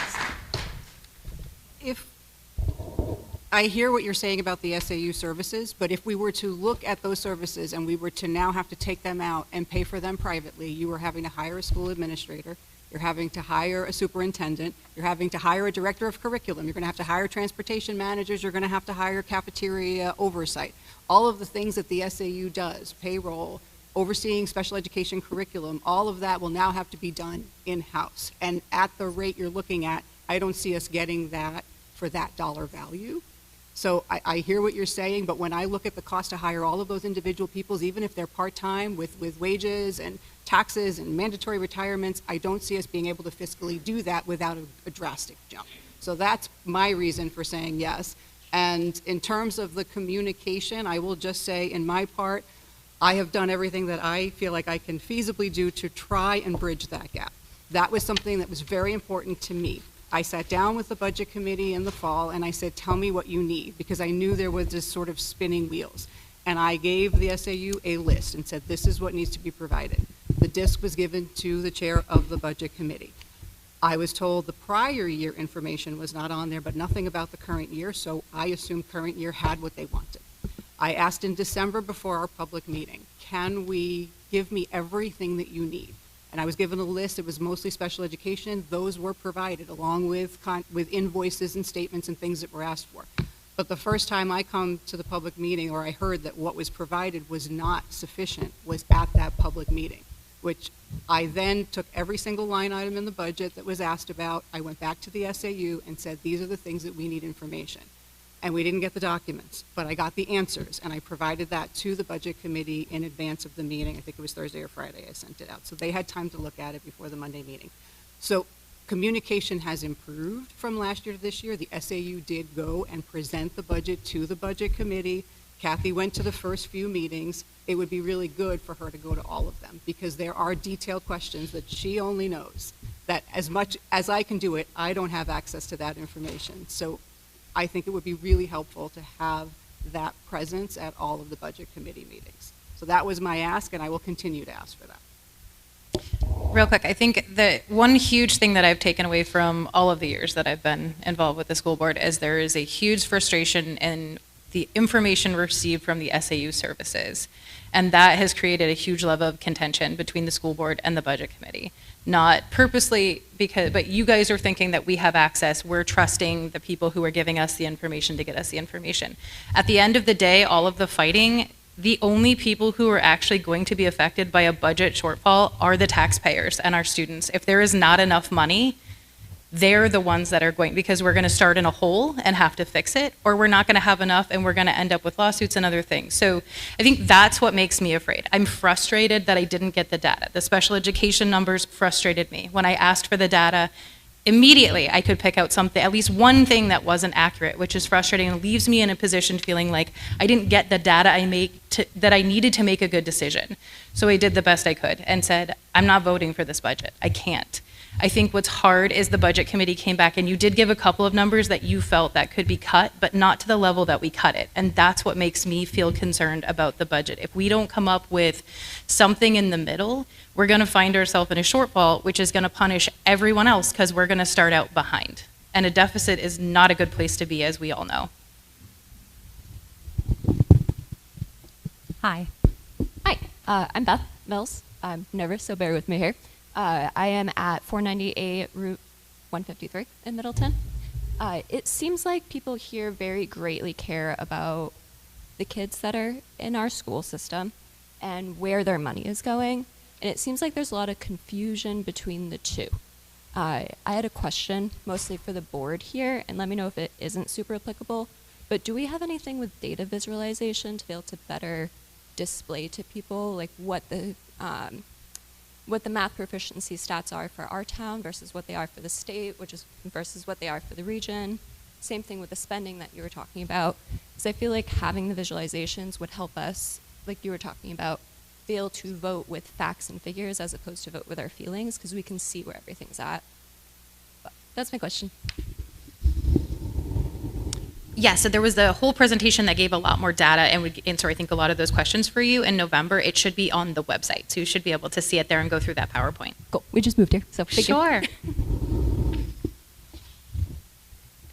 Yes. Dave Mayer again, 350 Route 153. I'll make this short. I noticed a lot of passion. I mean, the couple of teachers here to talk. That's some passion's got. One of my teachers got me into the career I am in now. That said, I know when my company went into bankruptcy, I lost a pension in the middle of the night. Management lost nothing. So I just got the number from her. There's 10 members here, all with behind a somewhere in that $20 nicely name tag. I was saying pennies add up to dollars, dollars add up to money. Money adds up to being able to do stuff. Somewhere in here, there's just under 10,000, $9,350. That's about $1,000 a person. These people are being asked to pay about $1,000 a person to raise property taxes. It is what it is. So if you guys want to talk passion, you can talk passion all day. You want to show me passion? Give up that money. Talk, talk, walk, walk. I'm sorry.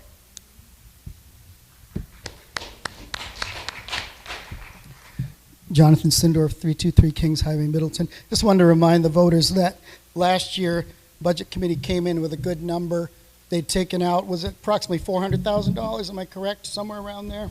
And a newly elected member of the school board, first motion as the article was being read for the budget was to put that back in. The reason a lot of that was taken out was because there were no receipts, so to speak. You know, there was nothing shown to the Budget Committee to verify why that was being asked for. It was put in with the promise that next year, this is going to be different. You're going to have everything you need. I've been to most of the Budget Committee meetings. Things have either been non-existent or slow-walked. I don't know other way to say it. And some things, I know people said they misunderstood it, but when you say all contracts, that means all contracts that you'd like to see. I, again, don't fault the school board. SAUs love to run school boards. That's what they do.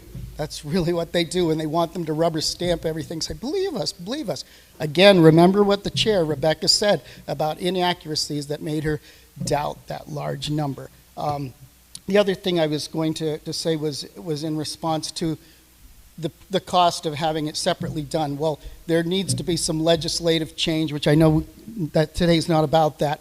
I would much rather see, rather than a cap on per student spending from the legislature, I'd much rather see reforming the SAUs, not just putting them as they want to have like several altogether, but decreasing what's needed for an SAU. Because honestly, a good business manager and someone who has any decent managerial experience could do a lot in a small school like this.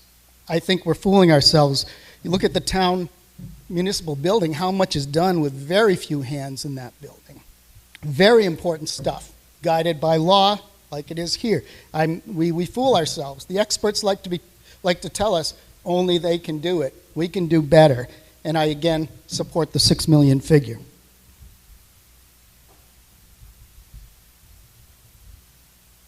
Hi.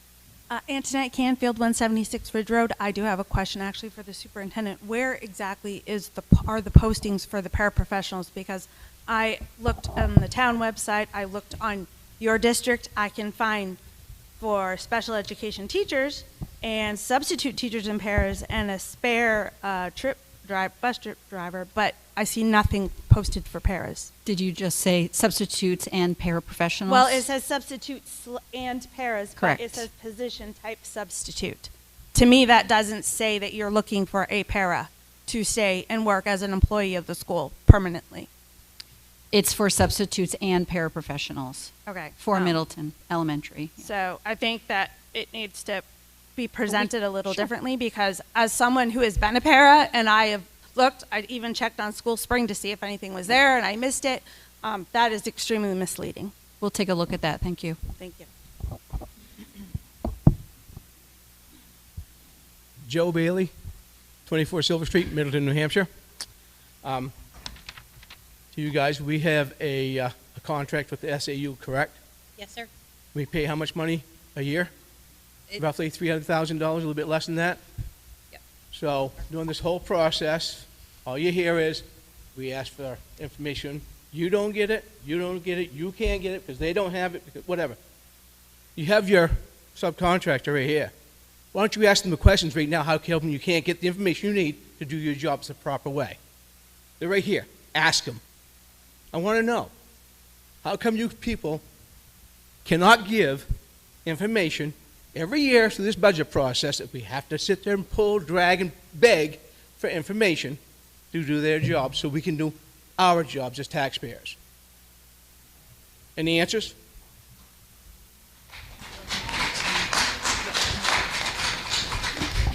Thank you. We have, may I respond? Yeah. Yes. Oh, thank you. So we understand the need for information every single month. As it's been put out to us at school board meetings, at budget committee meetings, sometimes it's through email, sometimes it's through right-to-know requests, sometimes it's verbally, sometimes it's notes from the school board. We have fulfilled every single request that comes to us. Sometimes it's the case that we are peppered with questions in real time. Even the person who is the most skilled and knowledgeable in numbers does not have those numbers all memorized. Some of them do take time to put together in a new document. So for example, the most recent request was about bus drivers and about the vehicle history. That takes taking information from different places within the SAU and different offices in order to put a new document together. So it may seem that it takes a long time, or that we're withholding, or whatever the excuse people are thinking that we're making. However, it's a careful process, and the last thing that we want to do is to misspeak, provide misinformation. As much as we are swimming in this information, we live it every day, these are our jobs. to work with salaries and contracts and benefits, that doesn't mean that, you know, I can tell you, oh, 3 years ago, this is how much one position made. Or 3 years ago, this is how much, you know, a dollar amount for one vehicle sold. Those are things that we need to look up and put into a document for the school board. We work for the school board, and so when the school board makes those requests or we receive it from the community, we need to be able to have a little time to put some of that together. However, there is no unfulfilled request. We have fulfilled all requests of the school board and the community. Thank you. Okay, so I'm playing devil's advocate. Rebecca. Yes, sir. Is that true? Every request you guys have submitted as a school board in the format that you wanted it, did you get all the information you needed? Has every request that I've requested been fulfilled at all times? No. One big one for me, because I haven't been involved with the budget stuff, so I will let Heather speak to that, was communication. There have been numerous times there's been breakdowns in communication in which we made a policy a few years ago asking for a phone call. If there was something time sensitive, for there to be reach out to us and let us know that there was a time sensitive email that we needed to respond to, because there have been times in the past since I've been on the school board that something has not been approved or we've missed an opportunity because of a breakdown in communication where someone didn't know to check their email. That has not been fulfilled. So that is something that we are continuing to discuss. As far as the budget information, I'll let Heather address that. Yes, back in the fall when I had reached out to the SAU and said this is what the budget committee recommended after going over with them what they were looking for, I said they want proof of every single expenditure on the budget. They want. I don't think they can hear you. Can people hear me or no?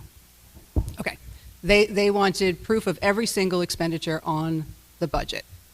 That means all of the bills, all of the invoices, all of the contracts, everything that you would give to your accountant to audit you is what they want. That was my directives. I thought that was on what was provided to the budget committee back in the fall. When I found out it wasn't, I reiterated my request again between the first and the second budget committee. Obviously, there was 1 week between the first public hearing and the second public hearing.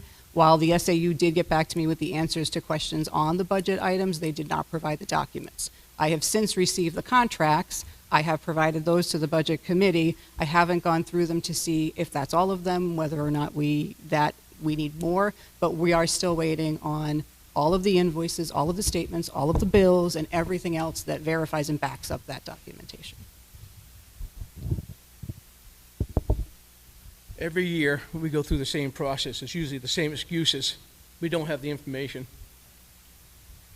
Governor went with this.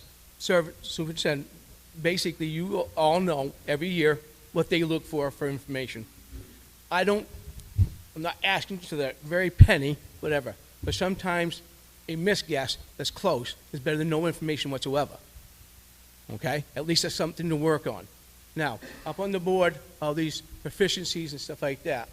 As a former manager for Irving Oil and another gas company and stuff like that, I was in charge of like multi-million-dollar budgets.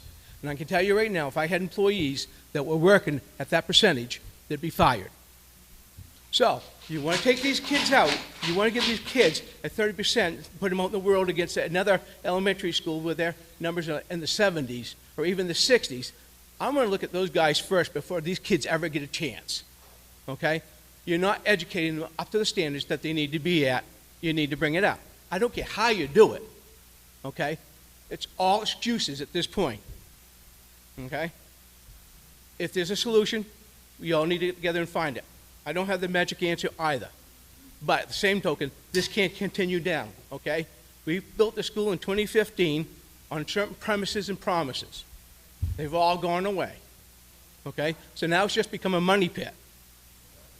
All right, and you know, at some point, it's going to give.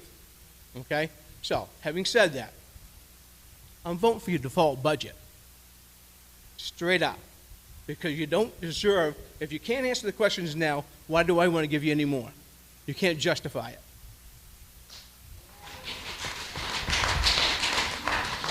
May I respond? Yes. Now I lost my train of thought. Never mind, go ahead, it'll come back to me. I know, I'm that's sorry, all right. I have to sit my back. No, that's fine. Linda Adamo, 96 Lakeshore Drive. as Christine said, I've served on just about every board on this town, including the school board, 9 years. I was here before the school was built, I was here during the build, and I was here after the build. And I've started coming back to meetings, and I gave up because, as we say in Italian, nothing. The lack of communication is astounding. When, back when the dinosaurs ruled the world, and I was on the school board, and when we were with Farmington, we knew we didn't know any pennies where they were going. We broke away, we started our own. We did have the SAU in Wolfboro, different people. I was liaison to the budget committee for 2 years, representing the school board. I went to every budget committee meeting. At every school board meeting, we were given the financials of every penny that was spent and where it went. I could tell you which bus needed a side mirror. I could tell you how much these curtains cost. We knew everything. You come to a school board meeting now, you get very bare financial information. None of it is given to the people in the audience. I don't know what the school board sees, but I could tell you, I knew the expense of I knew which bus was going to go in for service. I knew everything that was going on. You could go to any school board member and ask a question about the budget, and we could answer it. And that's while a building was being constructed. Nobody, you do not see that here. They're not attending the school budget meetings. They're not holding the SAU feet to the fire. And let me give you a real good shocker. I'm your elected school district treasurer. They won't give me access to any financial information. Don't give me that face. How many times have I asked to speak, to see the Linda, paperwork, if you could to please balance calm the down. budget, to balance the bank statements? Nothing. Nothing. And I keep trying. I gave up coming to the school board meetings because anybody who asks a question, they automatically turn to the SAU. Nobody can answer a question. Even if it's a simple school board policy, simple school policy, they can't answer the question. They depend entirely on the SAU. The SAU's not giving them the financial information. None of the financial information is coming to the public, and none of the financial information is coming to your school district treasurer. Now, I did call the state because I said, what's going on? I get nothing. And they said, well, technically, you have no power. All they do is use their signature on the checks. Well, technically, maybe that's the way it is in the state. I'm not thrilled about it. But if I'm going to have the job of school district treasurer, I should at least be able to see the bank reconciliation. And the school board should know every expense that's involved. And you should be able to walk up to any one of them and say, oh, what about any repairs needed in how much, I could tell you exactly how much money the park cost. Because I was there when we put the park in. Linda, if you can finish up, please. Thank you. I'm sorry.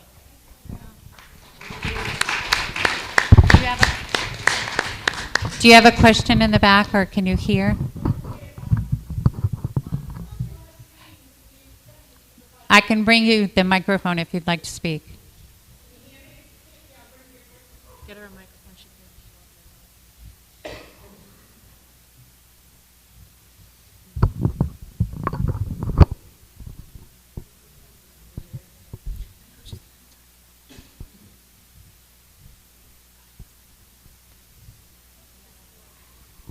Hi, Janet Kalar, 20 Dudley Drive. I was at one of the last school board meetings when they were discussing the budget. And one question that we asked was, does anybody even look at the manifest that they're signing for anything over $5,000? They put the blame on the treasurer. Now we find out that the treasurer is not getting the information she needs. Could you start over? Pardon me? People didn't hear you in the front. If you could start over your statement. Didn't hear me? No, the alarm was going off. Okay. I attended one of the last school board meetings over the budget before the public hearing. And one comment that was made by many people was Doesn't anybody ever look at the manifest before you sign the checks? And they blamed it on the treasurer, that she doesn't do it. Well, if she's not getting the information, how can she do it? And she's right. We don't get any information out of the SAU. And when you do apply for 91A, it takes forever to get an answer. I don't go the 91A route. I'm trustee of the trust funds. I call for information, I want it. And that's how it goes.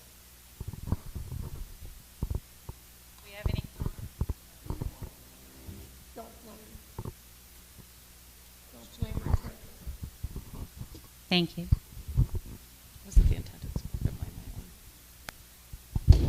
Just to clarify in the meeting, I think I do recall there being a question asked about who is looking at manifests when they're signing the book that is presented to them every year at every meeting. And we apologize if someone felt that someone was placing blame. That was not the intent of anyone on this board.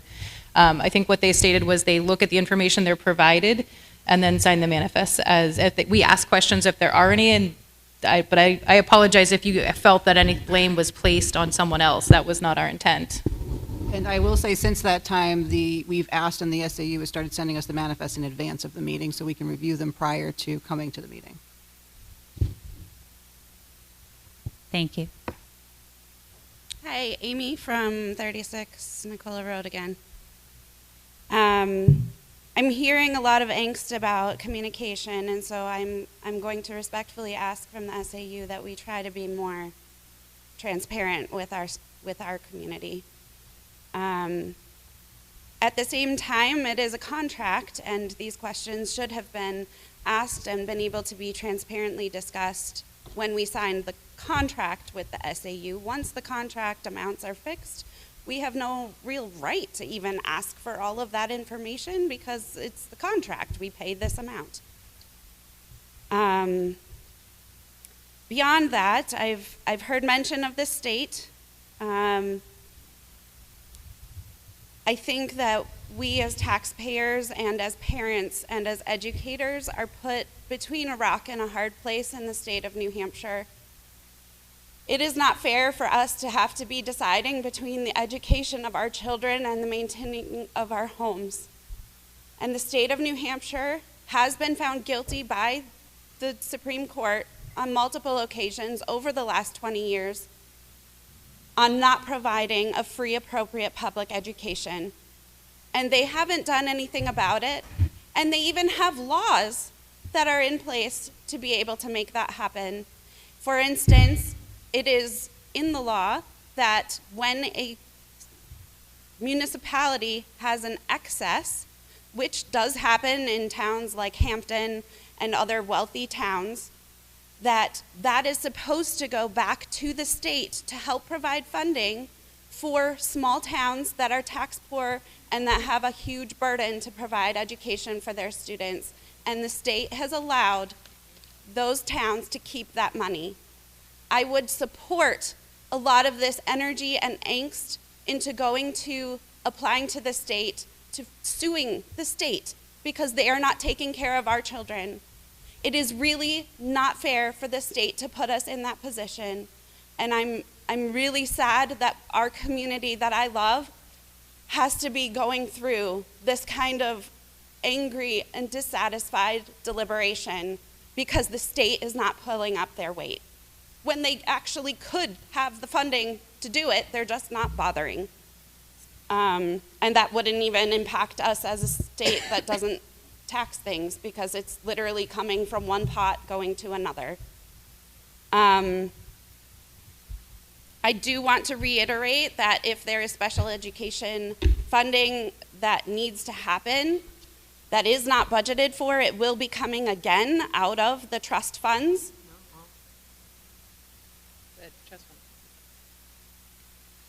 If there's any available. If there's a deficit. But if the trust fund has zero, then we don't have anywhere to take it from. Right. Got it. So is the trust fund at zero? It is very close to zero after what we are planning to have to withdraw this year, which is the concern with the cut to the budget. Yeah.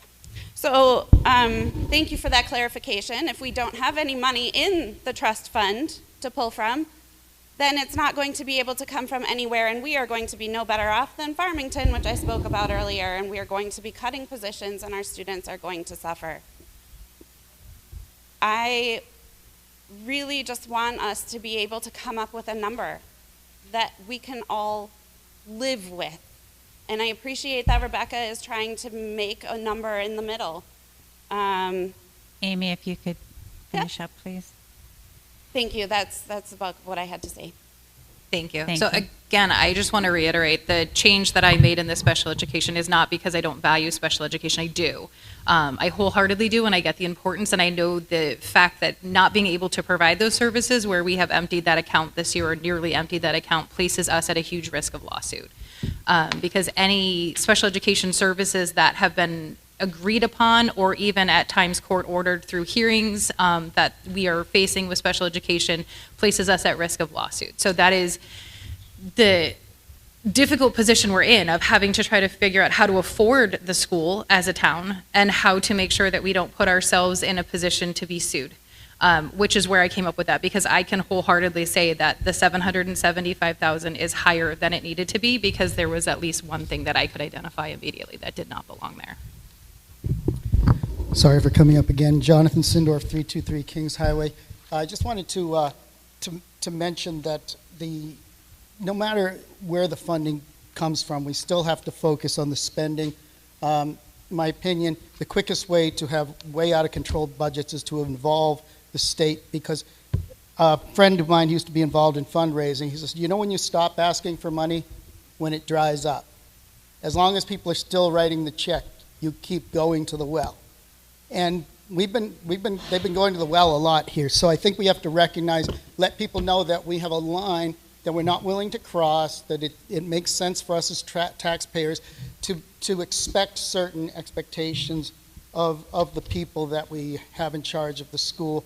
And by the way, on the slides that was referred to about the improvement, again, I'm not going to beat up the teachers, but when the presentation that was done in November, it showed certain areas, certain grades where there were certain amounts of improvement, none dramatic. Now, I'm happy for any improvement, but there could be a reason why we don't have that slide, because it actually doesn't show a lot of good news. I'm sorry, but it doesn't. You know, ideally, we'd have some other better means of measuring things, but we don't. It's what we have.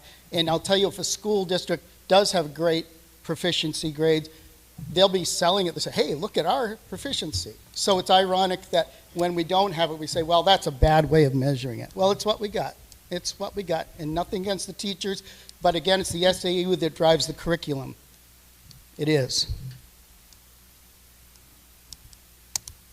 Once again, my name is Madeline Frucciano, and I am on Nicola Road. I don't think I mentioned that before. I am listening to all of this, and I get that there's numbers and there's budgets and there's boards and everything like that, and someone's going to take a pay cut because of us asking you guys to take a pay cut. But for sure, we cannot let our teachers take a pay cut, because me being here physically and seeing what goes on in the school, they are doing their best. They're like soldiers, all right? And I know that everybody here today wants to get out of here soon, and we're going to vote on what we're doing, right? But I have a child who can't get an IEP, who is in Massachusetts with an IEP, but I came to New Hampshire, and I can't, they won't give me an IEP. My son has infant trauma, that he's learning disability, is distraction. He takes away from the teacher's time, and we've been struggling with him to do the right thing by trying to control it, but he needs what? Special education, right? A simple fact, this child does math, does English, does all of that. He's not even reaching up to those numbers because he is stuck, okay? So whatever we do here as a community, the parents that left before they voted are really sad that people left, because we need numbers. Also, I wonder where all the parents with the special needs children, and I'm not saying the ones that are here, because we do care about our children, we all do, we're parents, correct? There's a level of caring, though. There is a responsibility as parents to not drop our children off to think that these teachers are daycare providers, because I've seen it, and it's really, really sad that these children are not taught because there's not enough teachers. Now, there's behavioral lessons, there's respectful lessons. What happened to the American way? How kids don't talk back to teachers? That starts at home. And those children, parents should be sitting in these empty chairs. My time is up, I guess. Can I just point out, Valerie? Yep, we have a I just want to point out that regardless of the budget, the teachers aren't losing any pay. They're under a union contract, so their salaries have been set for the next 3 years.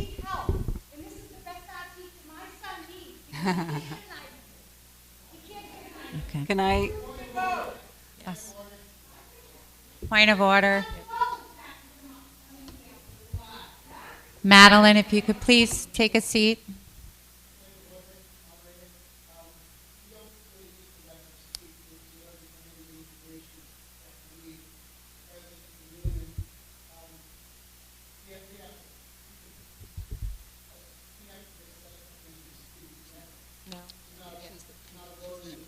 It doesn't matter. No, she has the right to speak at the meeting. Under 91A, under the 91A laws, any public anyone Hold on, has let the right to attorney speak. speak. In the deliberative, if you're not, She has no right to vote, but she does have a right No. to speak. Madam Moderator, Yes, please, attorney. in the deliberative sessions, non-residents need to be granted permission to speak. Okay, then I grant her permission to speak. No. We have to vote on it. Okay. I'm Allison Hayford. I am the president of the Teachers Union, and I'm a resident of Ossipee. And she's the resident art teacher. Does the session, approve a motion? Okay. So I have a motion. Do I have a second? There's a second. There's a second. Okay. Now we need to Now you vote. need to vote. If you could do it by a show of hands. Okay, with a show of papers, please. So allow her to speak. All in favor? What?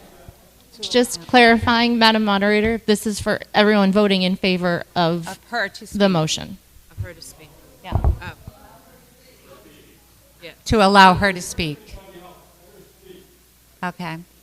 Do we have any nays? Okay. Favor has it. Okay, thank you. Thank you for the opportunity. We're here to discuss this budget, and You have to pick it up. I just want to bring our attention back to the discrepancy between what the school board has carefully budgeted for our school and what the budget committee has budgeted for the school, and that is a large difference. So we're talking about a difference of $452,000, and the teachers are interested in what that looks like. I know you mentioned about, I don't know what the school board gets paid, but the school bus driver and the school board, and I'm assuming that might be as much as $50,000. So where does $400,000 come from in this budget to the budget committee with all the contractual obligations that we have? Like, what does that look like? Is that for me? Do you want me to? Sure, yes. Well, once again, we were not provided with a lot of the information that we were given, and a lot of the information that we were given, many things didn't jive. For example, the superintendent came and presented the budget, and one of her cost driving factors was the tuitioning of a student going out to a different school, and then there was a student that was needed 2 paras to one student. That student was the same person, so we had questioned many things that didn't jive, and we weren't given proper answers. We asked for the contracts to see where everything lied within. None of that was given. This school bus information, that I asked for that a couple of months ago. I asked for it at our first hearing, which was, I think, exactly a month ago. That was never provided to us until just right now. I made it clear a year ago, I made it clear every single month at a school board meeting and at a budget meeting. When we get down to this day, or when we get down to the hearing day and you present your budget, have everything there. Open all of the books. With everything that we felt and the frustration we had last year, because we had zero information last year, I would have expected that the superintendent and the SAU would have had a box truck filled with every receipt, file, and every bit of information dropped off to us to be transparent, because they said that's what their goal was. They were anything but that. We had to continue to ask for information, and we got piecemealed things, and then nothing was very clear and direct.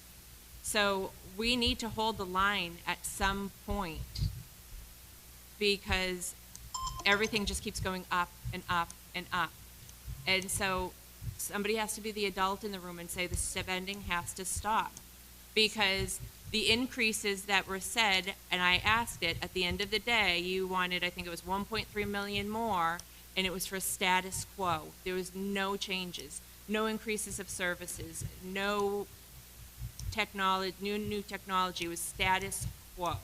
Is there anything from the school board that you could see that there is a possibility that there's $200,000 of excess money, not including the bus driver? Do we have a spot where we think there's an excess? Like, is that conceivable to think of $200,000? Do I think that the budget committee's proposed budget is achievable? I don't, which is why I made the change. Do I know where to make the changes? No. And I think we're in the same position that the budget committee is in. We are frustrated. Right. We asked for information. Was there an improvement in communication this year? Yes. Are we where we need to be? No. But at the same point in time, unfortunately, by the time we became aware of the deficit, it was too late to have the accurate information figured out, which is where my proposal comes from. Because like you said, we know what the contracts are. That's easy to bang out that number and know what that number is. We know what the increase in the SAU services is. That's easy to come to that. The number that's the hard number to figure out is the actual operation of keeping the school going, and the special education services, which is where we're in this predicament, because the real reality is, yes, there's frustration, and a lot of it, unfortunately, is directed towards the SAU offices, because we don't feel that we got what we needed. At the end of the day, they're not impacted by it, because if we don't have a budget big enough to keep the school running, they're gonna get paid because they have a contract. My concern is the problem is the kids aren't going to get the money that they need. That's my concern, is that, yes, it's unfortunately coming down to a fear tactic, that it's special education services. There's $775,000 of special education services, and we could be sued. Yes, that's true, if it's an accurate number. But I told you that I know it's not by at least one line. So my proposal is they came to us with definitive numbers in the last meeting saying, we're short this much. This is how much we think we're short. That's why I proposed we add that and leave the rest, because we don't have any definitive numbers. Also, people have spoken about the importance of paraprofessionals, and we certainly depend on those paraprofessionals. It makes a world of difference when you're trying to teach to have students have what they need. And I know in your initial proposed budget from the school board that you budgeted for a 3%, is that correct, raise for paraprofessionals? I don't remember. 3.3, right? 3.3. 3.3%. I really feel like that's important because with inflation. If you could please. Oh, sorry. Finish up. Okay. Yeah, I just feel like that's important that I'm worried about us being able to function at all, but if we also don't give our paras the raises that, inflation has risen, if we don't keep up with the rate, we're going to definitely lose paras, and you're definitely not going to see improvements when we don't have the resources that we need. Thank you.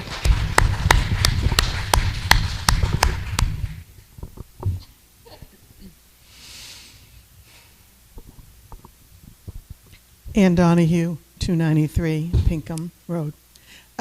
I basically just want to call the question. We have an amendment on the floor, and we've been talking about it and going round and round on a lot of things, which is great. But once this amendment is done, we're still in Article 2, and there's still an opportunity for Yes. discussion. So let's move the question. When the Please. individuals are done asking questions, I will move it forward to a vote. Well, these questions can happen. None of this conversation is about the amendment, but okay. I'll make a motion that we move to vote. Anyone want to? Madam Moderator, you can do that motion, and you can also, the one person left in line can speak if it passes, and it needs a 2/3 majority. We're going to be talking about Article 2. We're not voting on Article 2. We're only voting right now on Rebecca's amendment.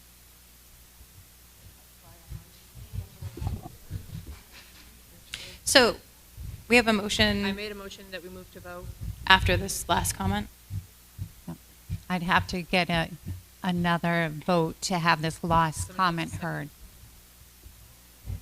I'll second the motion. Okay. All right, so we're moving to vote. It was seconded.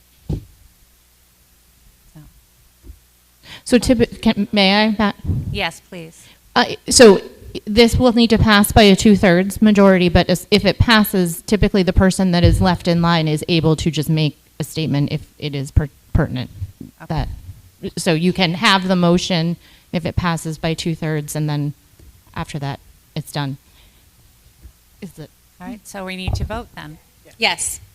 Okay, if we can have a motion to. So we have so Christine made the motion to vote. I second it, and then so we can move forward with voting. All right, so we're moving forward to the vote. No, The motion is on the call, whether to call the question. You're all confusing me. Yes, sorry.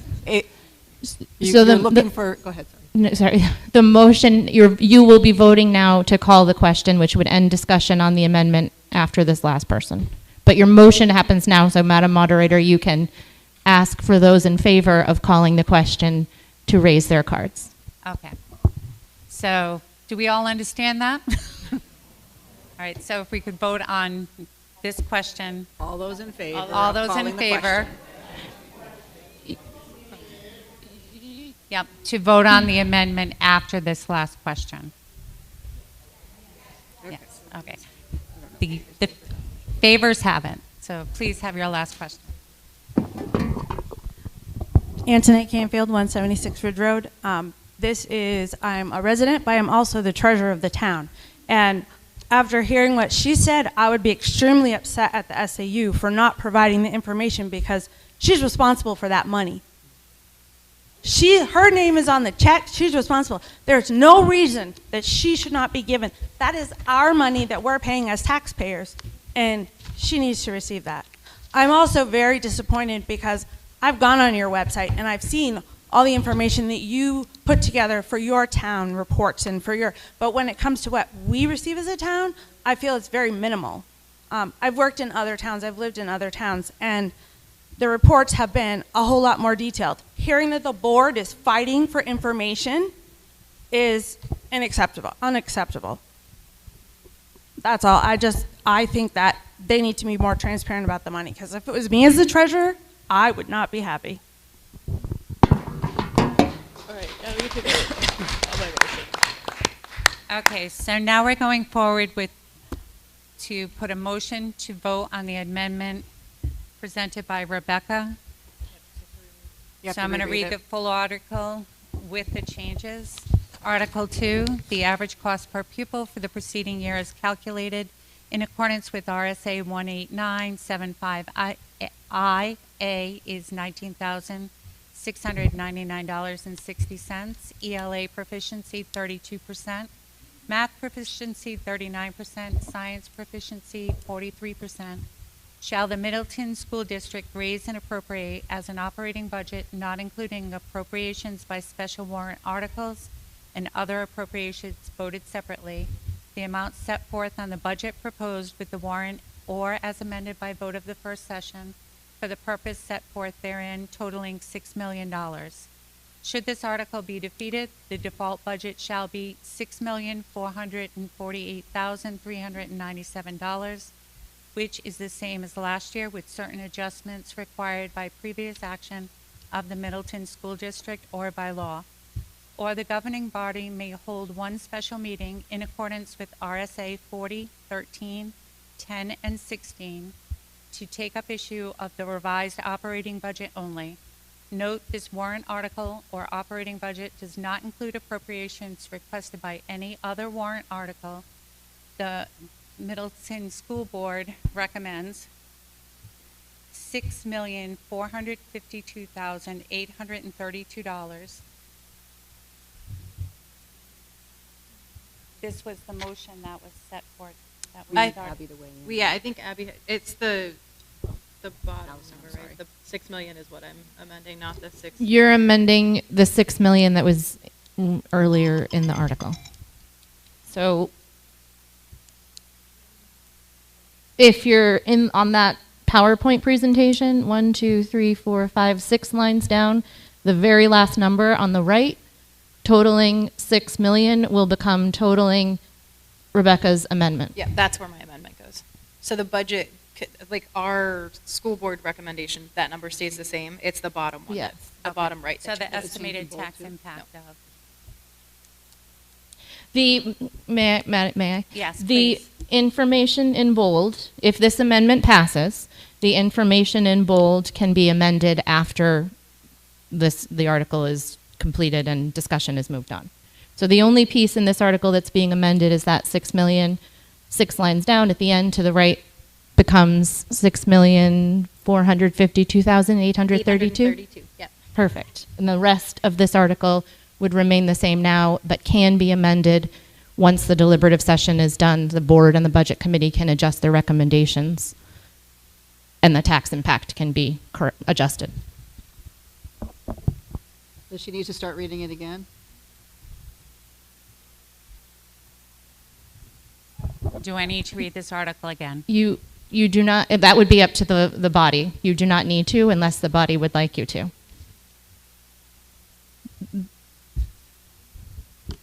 You are going to be voting whether or not to approve to change the 6 million to $6,452,832. You are if you vote yes, 6 million becomes that number. If you vote no, it stays 6 million, and whichever one passes. Okay, so the Middleton, it would read the Middleton School Board recommend. Yep. Estimated tax impact of $6,452,832. Yes.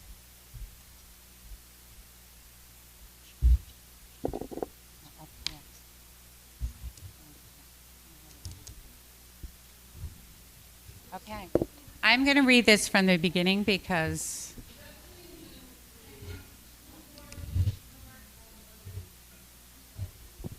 it's right. Yes. All right. I'm going to start from the beginning. The average cost per pupil of the preceding year as calculated in accordance with RSA 18975IA is 19,699.60. ELA proficiency 32%. Math proficiency 39%, science proficiency 43%. Shall the Middleton School District raise and appropriate as an operating budget, not including appropriations by special warrant articles and other appropriations voted separately, the amount set forth on the budget posted with the warrant or as amended by vote of the first session for the purposes set forth therein, totaling $6,452,832. Should this article be defeated, the default budget shall be $6,448,397, which is the same as last year, with certain adjustments required by previous action of the Middleton School District or by law, or the governing body may hold one special meeting in accordance with RSA 40, 13, 10, and 16 to take up the issue of a revised operating budget only. Note, this warrant article or operating budget does not include appropriations requested by any other warrant articles. The Middleton School Board recommends, and it would remain the same number, of 6,855,832 by a vote of 3-1-0. The Budget Committee recommends 6 million as a vote 6-1-0. Estimated tax impact, and that would be the new adjusted number, For now, that stays at 6 million. and that would say tax impact on 6 million is an increase of 70 cents per thousand, resulting in an estimated tax rate of 10.79. The school board recommends this article 3-1-0. The Budget Committee recommends it 6-1-0. So we move to vote on the amendment as read. All those in favor? I need a motion. No, there's a motion already on the floor. We're voting on it. We're voting. All those in favor?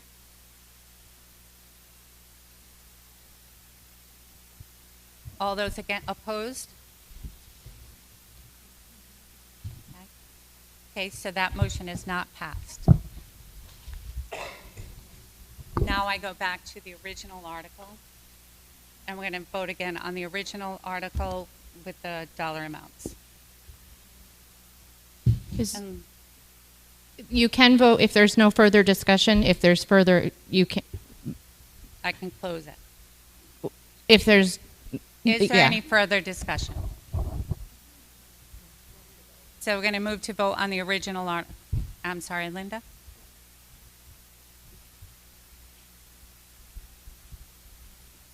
Linda Adamo, 96 Lakeshore Drive. My question to the board is, if this one gets voted down and we have to have a special session again to do another budget, what are the chances, you think, of getting a real budget in view of everything that has been said today? Do you think you'll be able to work with the SAU and get an actual budget that's real? I'm sorry, I'm asking them if this gets voted down on election day, they would have to have a special session to do another budget. And my question to them is, what are the chances that we'll get a real budget the second time around? Will they be able to hold the SAU's feet to the fire to get the information that they need and the Budget Committee needs so that we can vote at that time on a real budget? Thank you, Linda. Okay, I'm going to read the original motion so we may vote upon that. Article 2, the average cost per pupil for the preceding year as calculated in accordance with RSA 18975I is $19,699.60.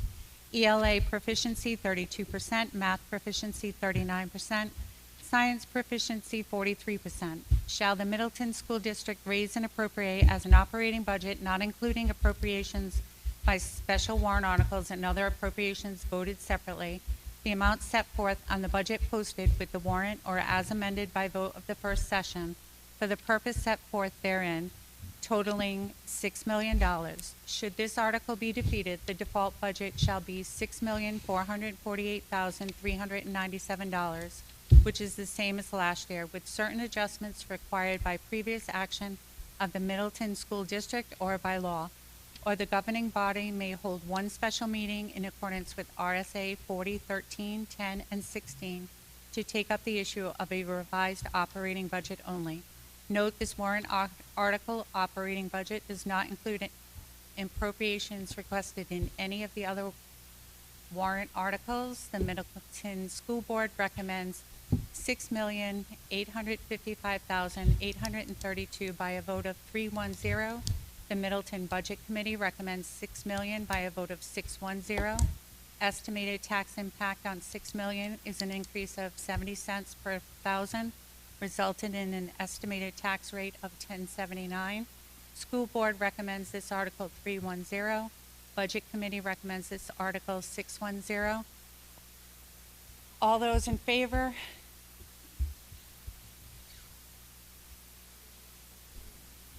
All those? Yeah. All those?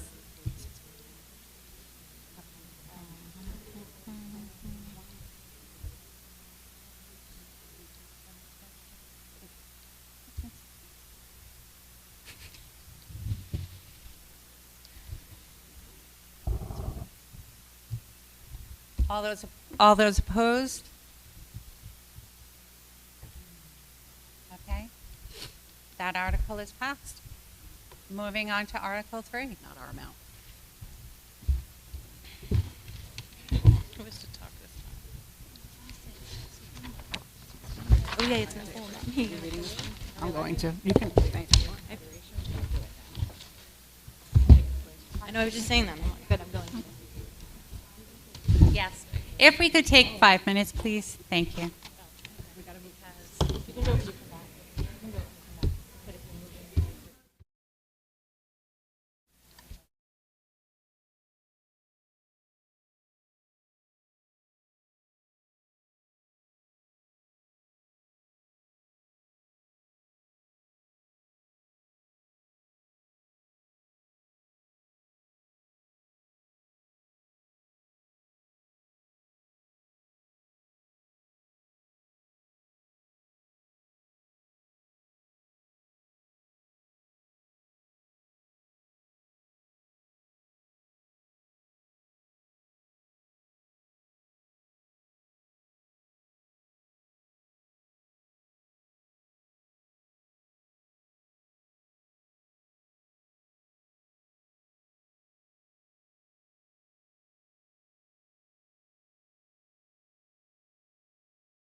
Yeah.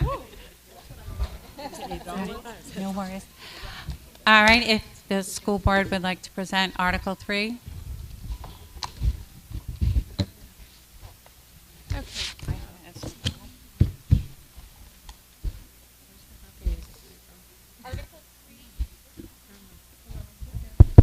Mine's on you.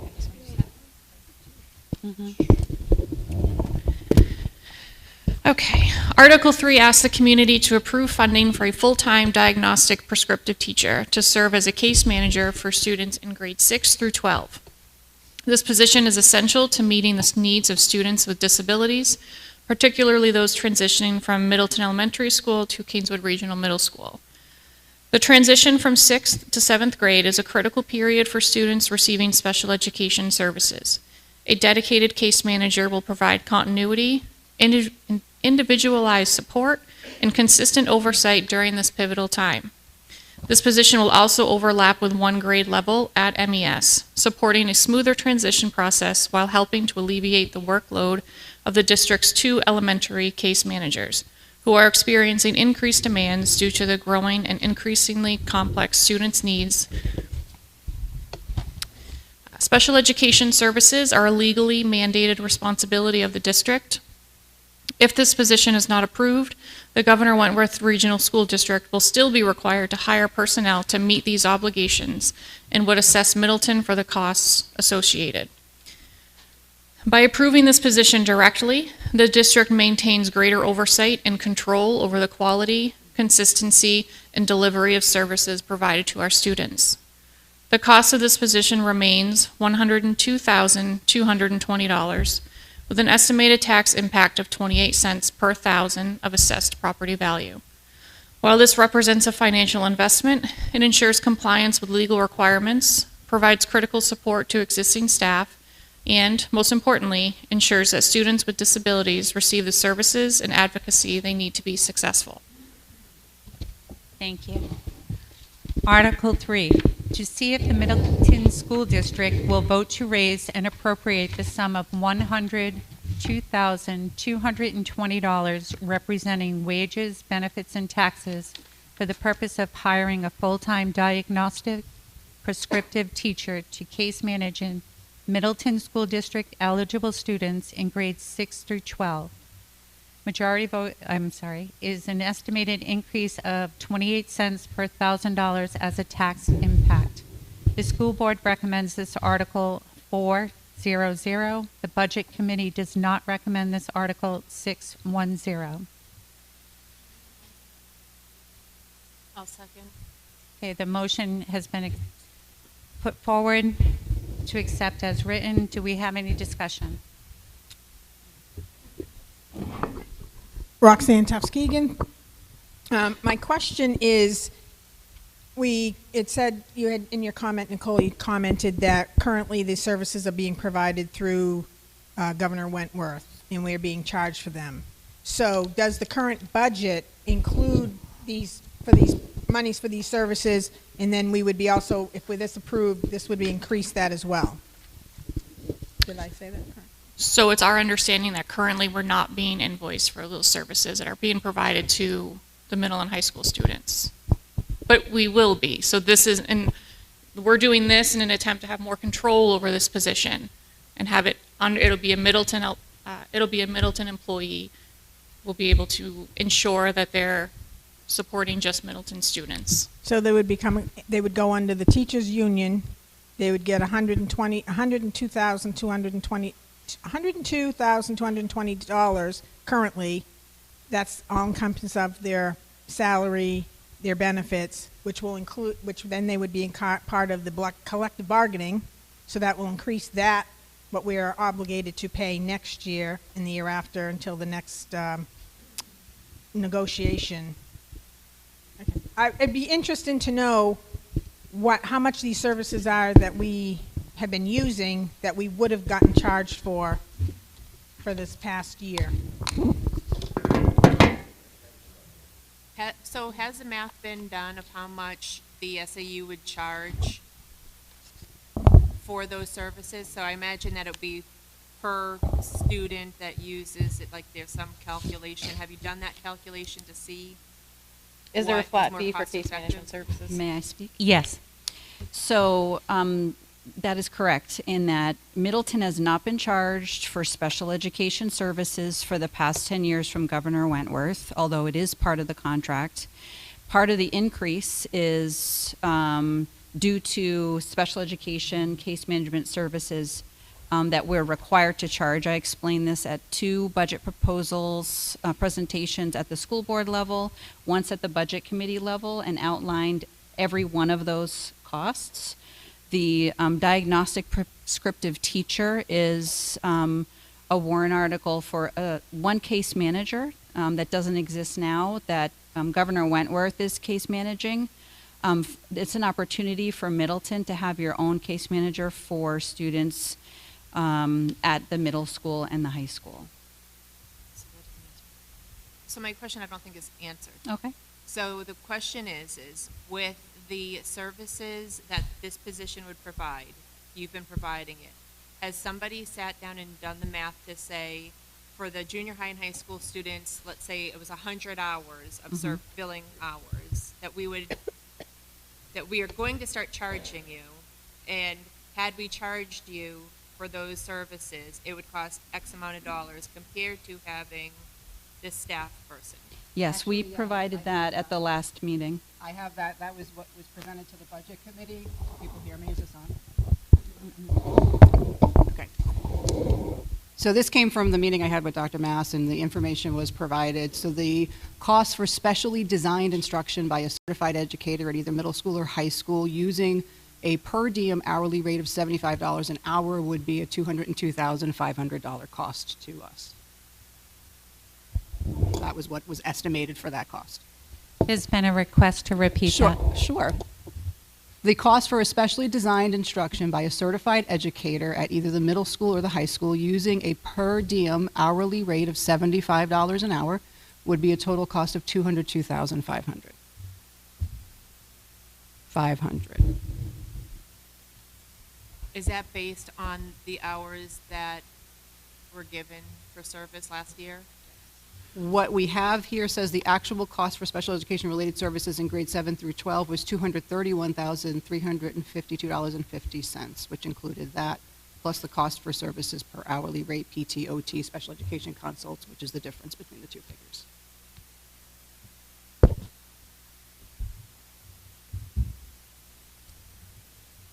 But that has PT, OT, but does this position cover the PT, OT speech? No, this is just the cost to oversee it. What the DBT position would be doing was that 202. Does We'd that be paying the SAU 202? So does that 200 and whatever, does that include the PT/OT services? Okay, so that's not part of that figure. Correct. Just That the would be case management services at $75 an hour is that 200 And that is based off real? off the data of what they provided for services last year.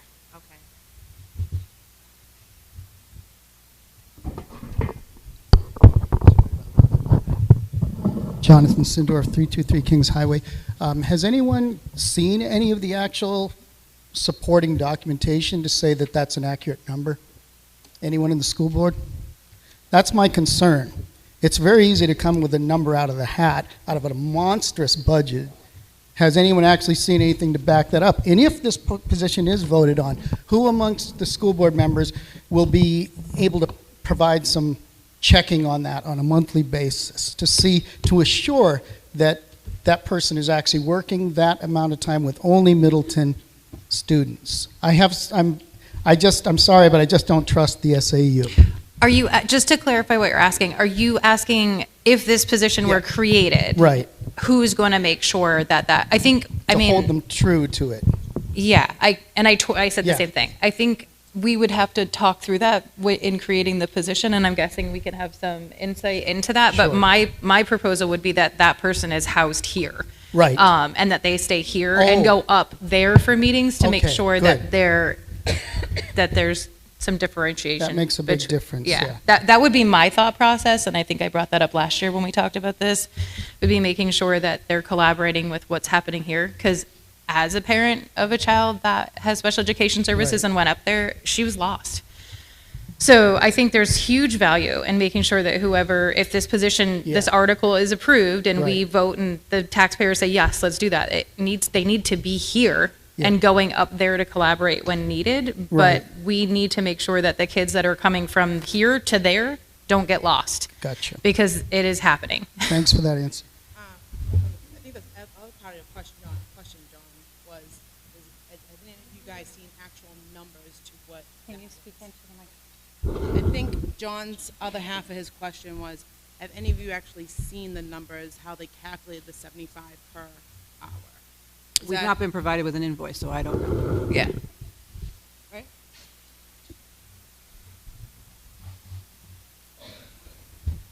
Antoinette Canfield, 176 Ridge Road. So earlier I had asked about how the special ed numbers went up, the percentage. So my question is now, although now my understanding of this is changing in the discussion, is this replacing the case managers that we currently use at the SAU? Or is this It in would be- addition to something completely separate? So currently, the SAU has a case manager at the middle school and high school. Yeah. That there's one case manager as of last year. So there's one case manager at the middle school for every student that has an IEP or a 504. So I believe the caseload of that person was like 90 students, I think is what the number that I was given. So it's like 90-something students. So that one case manager is responsible for the IEP and management and facilitation of making sure that all of those students receive those services of 90 students in the middle school. No, I understand that. So it's presented as a 6 through 12 to help some Correct. kids transition. But we are currently paying for case managers. Is that correct? So if we have our own person, but now it sounds like this person isn't really going to be a case manager, are we increasing costs? We are not saving money because now we're no longer using their person as a case manager. We have our own. So that would reduce what we So would they're going pay. to start billing us for those services. So what they're going to start billing is for all of the students that they're overseeing for Middleton. We billed at $75 And an I hour. think that, I don't believe, I have been a para, like I said, I was a para back in 2006. I do not believe that we have not been paying for services all along. And- It's in there somewhere, but we can't find it because we're not given the information. But I think the reality is what they're telling us now is they're going to start billing us. So whether or not we've been having, it's been configured somewhere else, they're planning on adding $75 per hour for those case managers. But is it appropriate to add that much more if we're already paying for it? Because now, does that mean we're paying what we used to pay and then an added $75? Can I jump in? We don't know because we don't have that information. I hear you, but I think, and this is where I keep coming back to, the only ability we truly have to control our cost is to keep as much as we can within this town. When we're asking to send our kids to other districts, we lose that ability. Their per pupil rate is $27,000. Our per pupil rate is 19. So the more that we can keep the more we can do to keep within this town. I agree. So, completely. yes, I hear you. I We've do already not been getting think that This services. situation is good at all. We've already been getting services, yes. Are we now going to be charged more for the same services we've been getting? Yes. Do I think the services that we've been being provided, not because they don't have the best at heart, but because the caseload of this case manager is impossible? I understand that. I've This is worked a in special be- education. Yes, I get This that. is a better value, and it does better for our students. So- Did the taxpayers think we can afford it? That's up to you guys. So But if they were to hire one, our contractual responsibility to them would increase for the $75 an hour. Is that what you're saying? Can I- Because I'm trying to figure No. out this money that, for this warrant article, Yeah. is, I'm assuming, not built into what we just passed in Article 2. Mhm. So So- if we are so it You can go. saves us nothing. We I'm we sorry, have, but we have, math case isn't math. no, that's okay. We have case managers at the elementary school. That's in the Yes. budget. Yes. When you move to the middle Yes. school and the high Yes. school, that is currently covered by the Correct. SAU. I understand that. Our contract with the SAU says they're not to provide the special education services, we are. They just haven't sent us a bill yet. So what the bill was, because we asked, what would the bill be? And that was the 202,000 based on last year's figures. So that's where the DBT position would come in and take over what we've been getting for free from the SAU, but what they're going to start billing us for come next year. I still don't think that we're not getting billed, but okay. Janet, do you have a question in the back? Looking at the budget, and you have professional pupil services in here for $299,250. Won't that cover any of the things for this prescriptive counselor? That's for their management of the special education services, right? Is what that, so that. If you could talk into the mic, please. I'm on page 2. So pupil services, those are Professional pupil services, So- you've got for $299,250. Yep. You So those can't- are contracted services for students that are required for students with IEPs, whether it's occupational therapy or behavior specialist. Well, wouldn't It's the- not, this position is not in the budget because in a warrant article, it has to be separate and not All right. included in a different warrant article. Okay, thank you. Thank you. Dave Mayer, 350 Route 153. So you're saying it's 202,000 a year? That Heather gave that number. I apologize. That was the number we were given by the Okay, Director of and Special that's- Education. That's 70. Let's see, $75 an hour. Mhm. That's just under 2,700 hours, and that's a year, right? So let's just go a year and a half. Okay, give me a year and a half then. So that's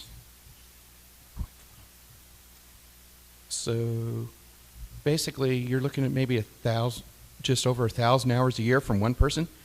40-hour work week, working like summers off. I'm not sure, but math's not working for me.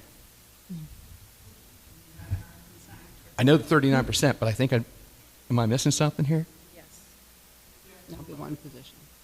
Is there any more of an explanation? The on question breakdown? is like, I think you guys are getting overcharged. Or if you do the No, this was- $75. this was from- Or you're from- you're missing, or that person's working a lot more than 40 hours work week.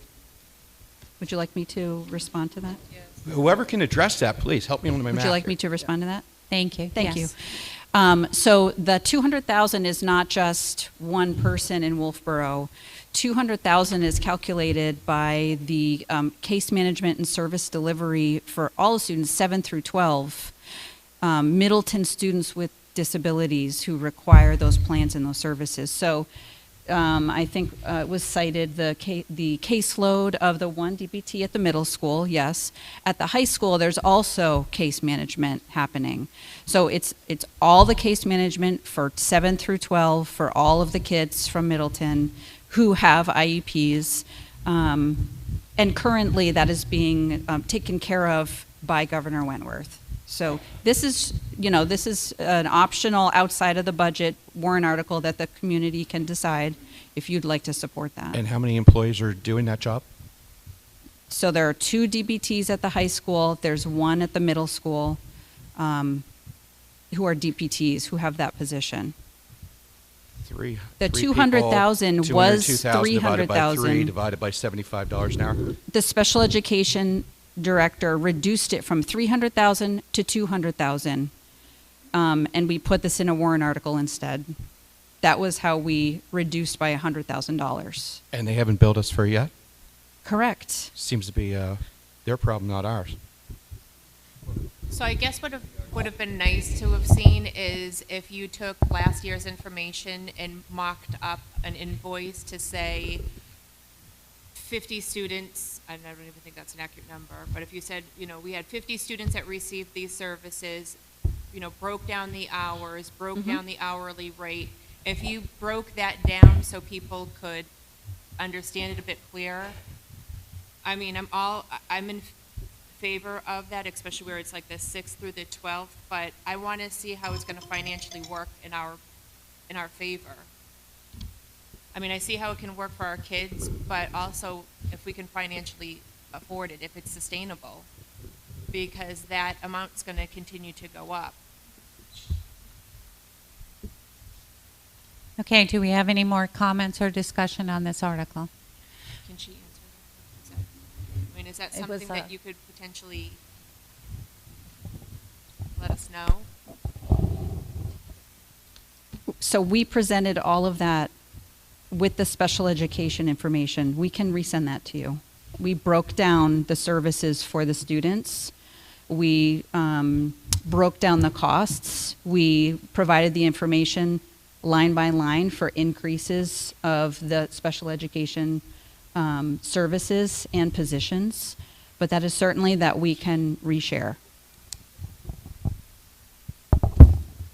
So, as a parent and a school board member, I would really, really encourage us to consider creating this position. I encouraged it last year. It was not voted through. As a parent of a child who went from Middleton Elementary School up to Kingswood, which is an amazing place for a child that fits in that situation. My child went from being one of 19 students to one of 184 from her 6th grade class to her 7th grade class. It was mind-blowing for her. There were staffing shortages and they didn't have the ability to provide her services. It continued for her all year. When we went to the first IEP meetings, I was told they were really sorry, but no one was at the ones before, so no one knew if what I was telling them was true, and it wasn't written that way, so unfortunately those services wouldn't be provided for her. This position would ensure that that never happens. Fast forward, because nothing was able to be figured out, we ended up in a due process hearing. It was found that they were not providing my child an education, and she was sent out of district. That is the cost-saving fact for this. That will prevent that happening in a lot of situations because there will be a person that has a manageable caseload that knows the kids from this school to that school that will be able to decrease the risk of that happening and sending those special education costs so absorbently high. We need to do the best we can to support our kids in our school, and by doing that, we decrease the risk of huge out-of-pocket expenses. So I wholeheartedly feel if we had this provider in place, a lot of what happened for my child wouldn't have happened, and the cost of our special education services would actually be lower.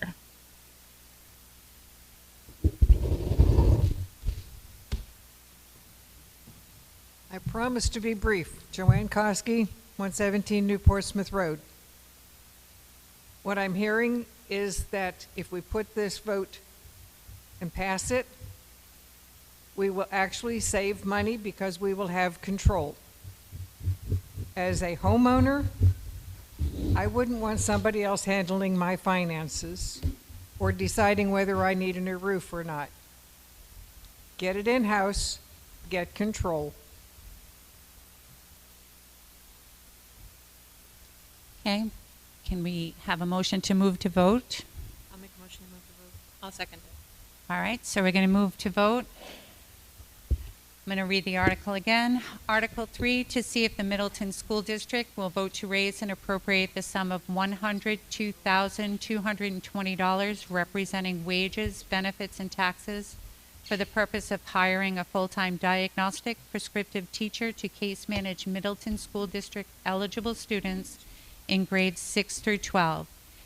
It is an estimated increase of 28 cents per thousand as a tax impact. The school board recommends this article 400. The budget committee does not recommend this article 610. All those in favor?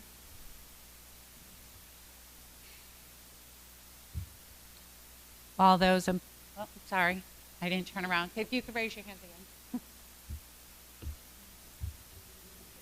If you're in, all those in favor, if you could raise your hands. Thank you.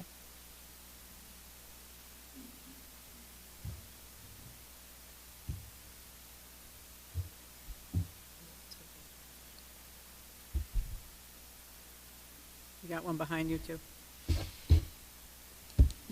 19. Did you get him?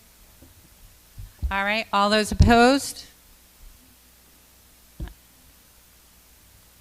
All right.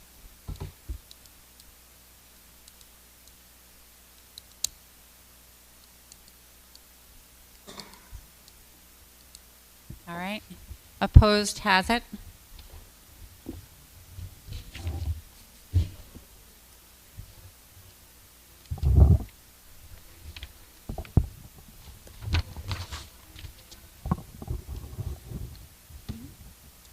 Yes, okay, so a motion has been made to restrict reconsideration of Article 2. It's been seconded, so that is passed.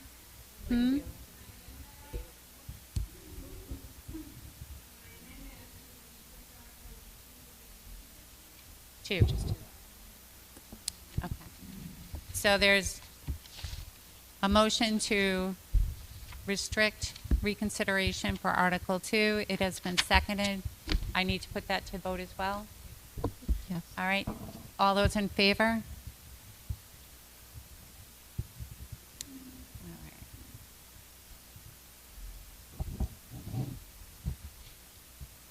All those opposed?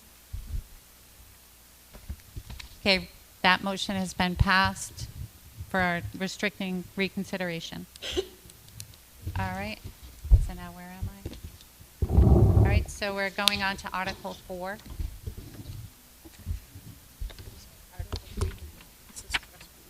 Did not.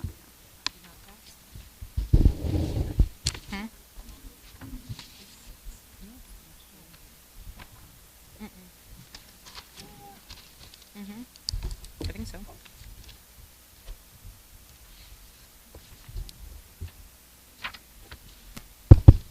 All right, so the Special Education Trust Fund. Each year since 2006, when voters agree to form the Special Education Trust Fund, the school board has asked voters to fund a warrant article for special education.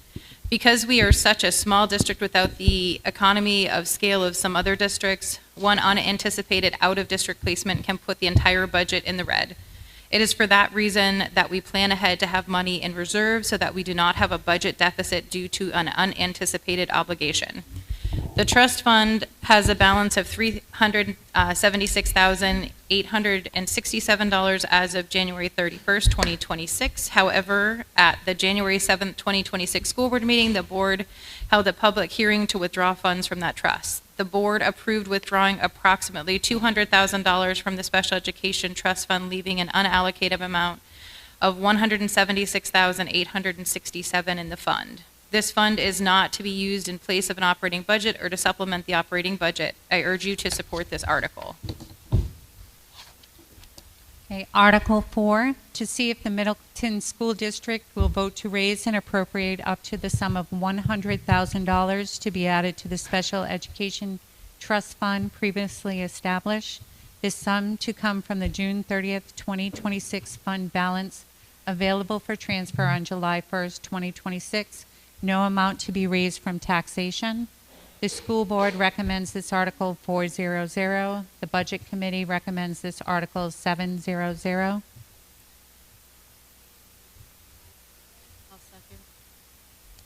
Okay, we have the motion seconded to be voted upon. All those in favor? All those opposed? Motion is passed. Move on to the Article 5.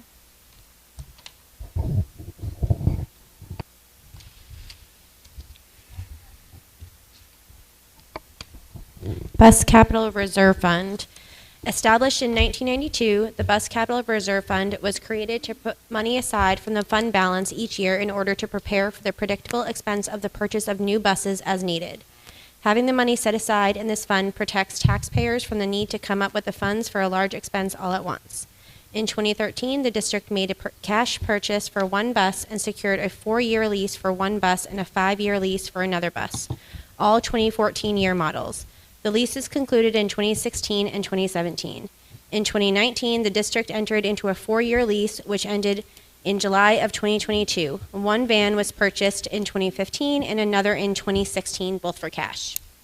Using an ESSER 3 federal grant, and a wheelchair bus was purchased in 2023 and a full-size bus was purchased in 2024. Buses have an approximate lifespan of 10 years. The district presently owns 2 full-size buses and 1 wheelchair bus. The vans the district purchased in 2015 and 2016 were both taken off the road at the end of June 2025 due to transmission issues and were not drivable. The district will be looking at a bus purchase this year, which makes the building of this trust account more important. The purchase of buses is a very predictable expense that makes sense to prepare for each year. As of January 31, 2026, the Bus Capital Reserve Fund has a balance of $145,882. A replacement bus costs approximately $135,000, and a replacement van costs approximately $51,000. This year, we recommend adding $50,000 to this fund using money from the fund balance at the end of the school year. Thank you. Article 5, to see if the Middleton School District will vote to raise and appropriate up to the sum of $50,000 to be added to the Bus Capital Reserve Fund previously established. This sum to come from the June 30th, 2026 fund balance available for transfer on July 1st, 2026. No amount to be raised from taxation. The school board recommends this article 400. The budget committee recommends this article 700. Do I have a motion to approve this article? I'll second. All right. Okay. I just want to note that currently we got a listing of what we currently have for vehicles for the school, and note that 2 school buses and 3 vans or 2 vans were sold last year. It was never discussed at a school board meeting. It was never brought up as to vote to sell those, and I guess it was my understanding that that authority has been given to the SAU. Is that the only authority the SAU has to do, is to, to purchase our buses and vans and such, and would that not be discussed at a board meeting to go ahead and sell those vehicles or buy a vehicle? And just to note that this is under the understanding that this CRF would be funded as long as that the special education got funded first, and then there was still money left over, $50,000 to be put into that CRF, correct? Is there any comment, please? I can answer the last question if you would like me to. Thank you. Yes, the Article 4 would be funded first. So there is a policy from November 8th, 2017, district property sales and disposition. The Middleton School Board authorized the disposition of obsolete items by the superintendent or designee according to the following priority actions: by selling to the highest bidder or whatever other business arrangements are in the best interest of the district, when practical by donating the items to charitable organizations and schools, by giving them to local citizens, by removing to local dump or recycle center. Sale of real estate will be by vote of the electorate of the Middleton School Districts at the end of an annual or special meeting. That's what the policy says. Nothing about reporting back or anything like that. And that's been in place since 2017. 2017, correct. Agreed. Yes, we did not find out about the sale of vehicles until Heather and I were meeting with the bus drivers, was when we became aware of that.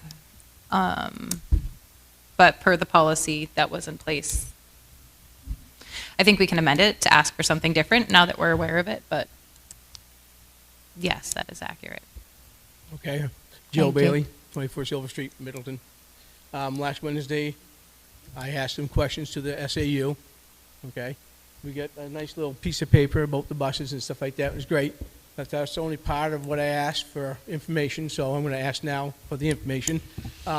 Where did the money from the sale of those buses go to? It comes up to $36,538. So I'd like to know where that money went to. Just so you're aware, the original document was an Excel spreadsheet that was emailed to the school board.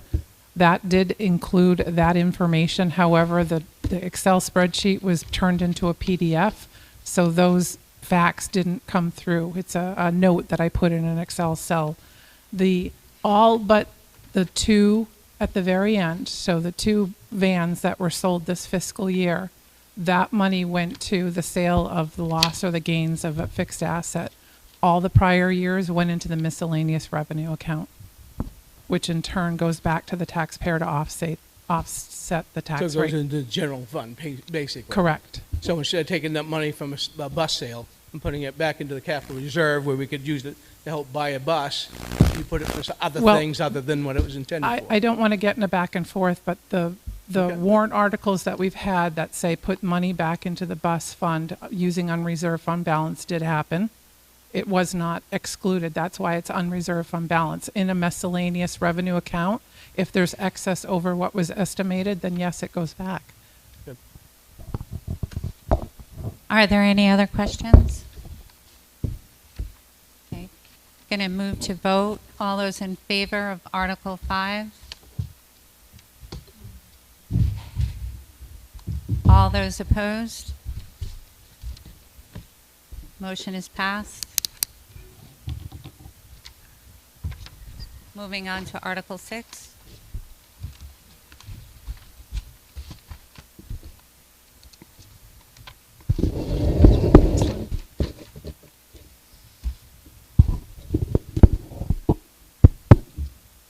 Okay, so this is the one about the capital improvements. The Middleton Elementary School building is only 10 years old, but it will experience normal wear and tear over time. So while the building is relatively new, we know that repairs, replacements, and renovations will inevitably be needed in the future. So this warrant article is our proactive step to ensure we're financially prepared for those future needs. It asks the Middleton School District to raise and appropriate up to $75,000 to be added to the construction, renovation, and repair fund, which was previously established to address long-term building maintenance. This funding will come from the June 30th, 2026 fund balance available for transfer on July 1st. So it's no additional taxation required, and by approving it, we can continue to build financial reserves to cover future repairs and replacements so that there wouldn't be a significant financial burden if something were to break. As of January 31st, 2026, the fund has a balance of $274,257. The board approved at the September 2025 public hearing to withdraw money for a large repair to the water system. Therefore, the unallocated amount in this trust fund is $258,652. Continuing to grow this fund will ensure that we can maintain Middleton Elementary School as a safe, functional, and effective learning environment for our students for years to come. I encourage you to support this article as proactive and responsible approach for maintaining the building without adding additional tax burden. Thank you. Article 6, to see if the Middleton School District will vote to raise and appropriate the sum of $75,000 to be added to the construction, renovation, repair fund previously established.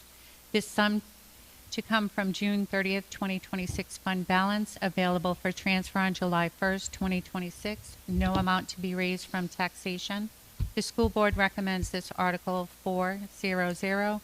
The budget committee recommends this article 700. I'll second. We have the motion seconded to be put to vote as read.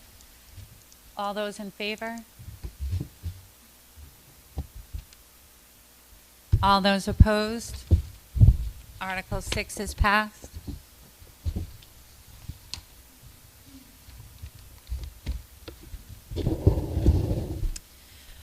Article 7. Article 7 asks that the Middleton School District add up to $300,000 to the Special Education Trust Fund, which was previously established to support special education services. This funding will come entirely from any additional revenue the district receives this year, including Medicaid reimbursements and special education aid from the state of New Hampshire. It will not require any new taxes for residents. Specifically, the funds will come from the June 30th, 2026 fund balance, which will be available for transfer on July 1st, 2026.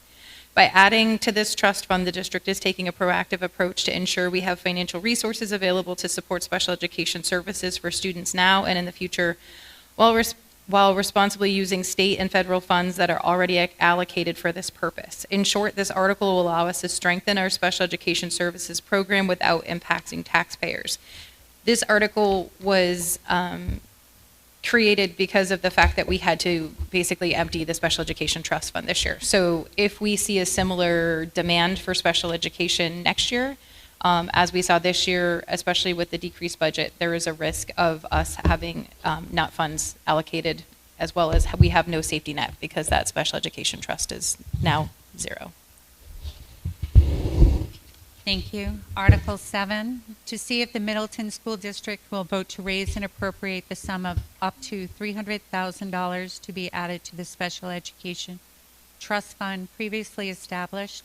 This sum to come from the additional Medicaid reimbursement funds and special education aid received from the state of New Hampshire during the current fiscal year 2025-2026 school year. This sum to come from the June 30th, 2026 fund balance available for transfer on July 1st, 2026. No amount to be raised from taxation. School Board recommends this article 500. Budget Committee does not recommend this article 520. Do I have a motion to? We have a motion to accept the article as read. Do I have a second? Thank you. Comments? Roxanne Tufts-Keegan, 314 Route 153. It states in here the monies to come from additional Medicaid reimbursement funds, special education aid received from the state of New Hampshire during fiscal year 2025-2026. What was that amount that we received for 2024 to 2025? Okay. On the blue sheet, Kathy? In what line is that? Is that the other federal programs? The miscellaneous? So at the top of your blue sheet where it says revenues, state revenues, special education aid. So actual of 2025 was $13,783. I'd have to look in my computer. I think we received for this year the payment. I'll look to see if we have the actual for this year. It's a one-time payment. And then for Medicaid, for last year's actual is zero. This year we've received, I think it's on the most recent revenue sheet that you received, there's $2,000 revenue so far this year. But let me check to see. I think actually. So with that, so it sounds like we've only received maybe 15,000, 20,000 prior year. So how are we expecting to go from receiving 30,000 or 20,000, whatever, to $300,000 to fund this capital reserve fund? And does this money get taken before Articles 4, 5, and 6? Yes. I can take the last part of that. Assuming that all of these articles passed, 4, 5, 6, and 7, they would be funded top down. Okay. Article 4 funded, 5, okay, etc. And do we think that we're going to get 300,000? No, we don't necessarily. We're just there. I think my original motion was for 100,000, but we voted to change it to 300,000 because we were withdrawing over 300,000. So it was not that we think we're getting it. It was just if something all of a sudden happened. But I mean, but given that what we've received previous year is like $20,000. When we made the warrant article, we didn't have that data. Okay. No, I'm just. So when we made the warrant article, I said, let's start with 100, and they said, well, if we're taking more than 300,000, let's go closer to that number. So we didn't have the data when we created the warrant article. We understand that there's not going to be the 300,000. That's why I was just asking. I didn't know where that number came from. I mean, in reality, all of these warrant articles will only be funded if we have a surplus. So if we don't have enough money, none of them are getting funded. Right. We would need to have a surplus of $525,000 to fund. Right. So in essence, we've kind of been encumbering that as we've gone through the last few years because of the fact that the budget hasn't had an excess. A lot of the warrant articles aren't being funded. Christine Chesley, 307 Kings Highway. Could somebody from the Budget Committee explain why this isn't recommended, just so that we understand the reasoning behind that? There were, it's right in front of me. Joe, turn up the hearing aid. So there were a few different reasons.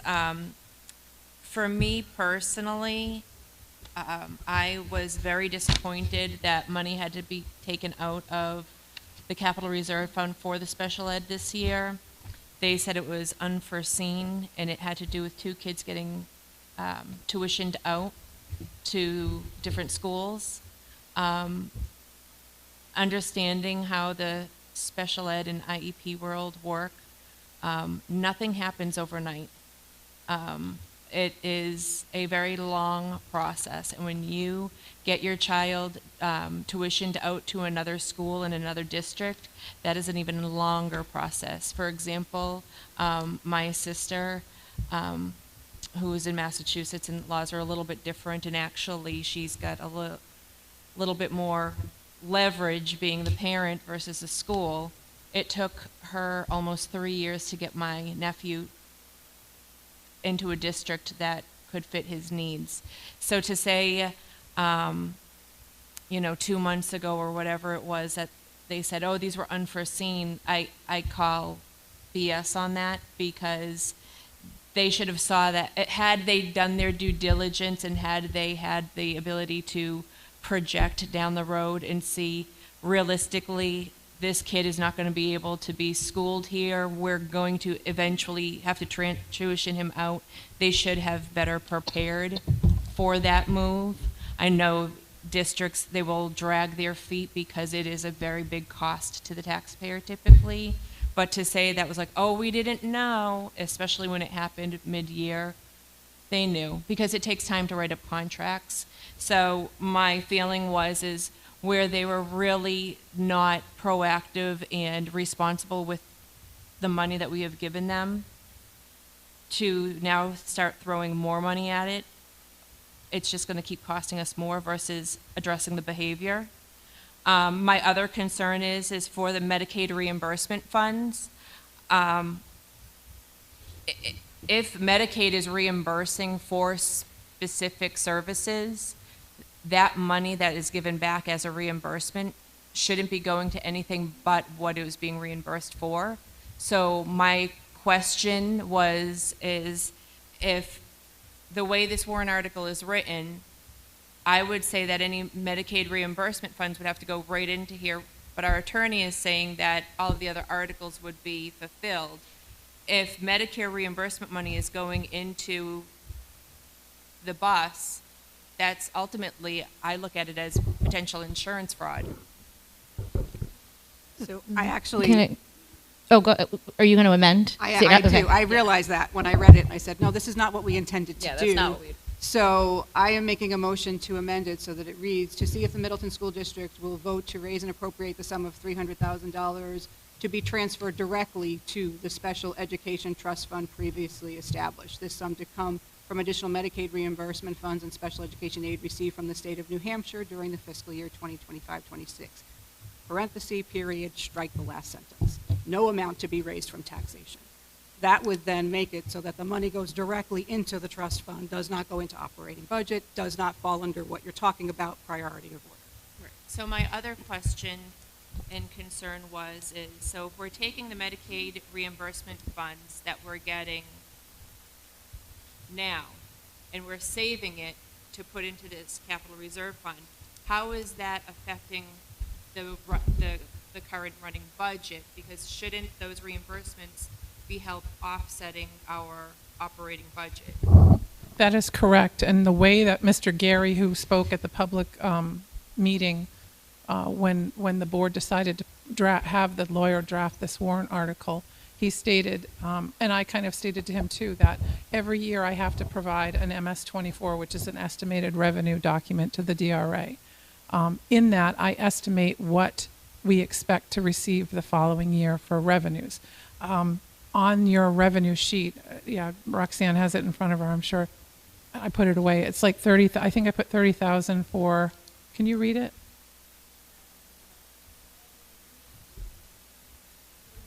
$30,000. So anything above 30,000, I'll still have to estimate a dollar amount, and that's what I did this year. I have to estimate a dollar amount. Anything above and beyond that, like this year, we did receive 35,000 in special ed aid. The additional amount, so the 30,000 will go to the special ed aid. The excess above that is what's going to go to the special ed trust fund. Same with the Medicare or Medicaid. Whatever is estimated there, whatever comes in will go in to offset your tax rate. Anything above and beyond that will become unreserved fund balance, but in this warrant article, it'll go directly into the special ed fund. That's better. Thank you for that better clarification, because I think decisions would have been differently had it been properly explained. Heather made a motion to amend. So I already read it, so for brevity, we're going to, right after $300,000, we're going to strike to be added and change it to be transferred directly to the Special Education Trust Fund, and then we're striking the last sentence before we get to the bold.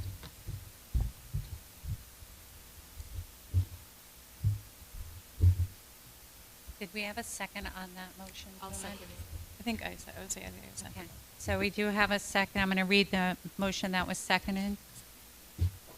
Article 7, to see if the Middleton School District will vote to raise and appropriate the sum of $300,000 to be transferred directly to the Special Education Trust Fund previously established. This sum to come from the additional Medicaid reimbursement funds and special education aid received from the state of New Hampshire during the current fiscal year 25-26. No amount to be raised from taxation. Mature. School Board recommends this Article 500. Budget Committee does not recommend this Article 520. Are there any questions? No. I move to vote. All those in favor?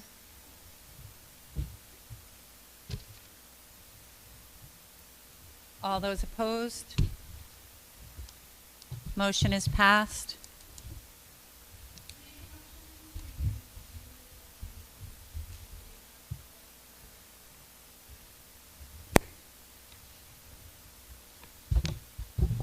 I'm sorry, you make a motion? The descriptive teacher, the DBT. Did we have a motion to restrict that one, or was it only Article 2? Article 2 only. Okay. Do we have a second to reopen? I'll second it. All right, so we're reopening Article 3 for discussion. Let me read the article. Oh, no, we have to vote. We have to vote to reopen it? All right.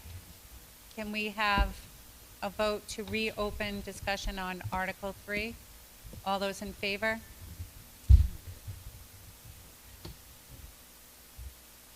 All those opposed? Opposed? It's passed opposed. All right, so we're moving on to Article 8.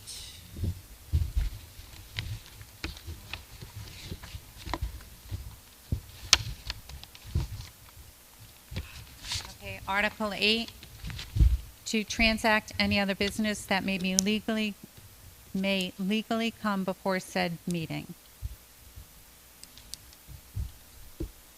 Is there any discussion on this? Yes. Thank you. Did we finish Article 7? We voted to amend it, but we didn't actually vote on the article, did we? I missed it. Okay. Yes, I'm sorry. Oh. I'm getting tired up here. Okay, so I'm going to vote. Moving to vote on Article 7 as amended. Do you want me to read the article again? Okay. Okay, all those in favor?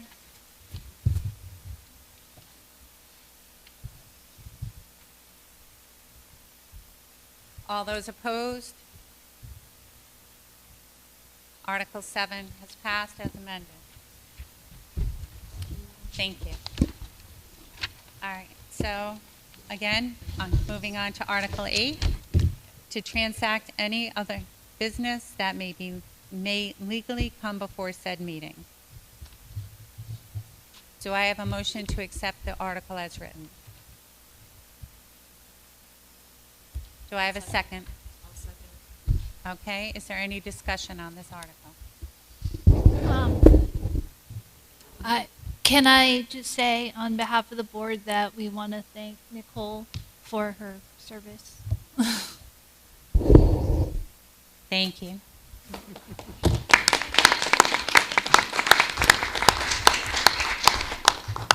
Okay, I'm going to move Article 8 to vote. We didn't do that yet, did we?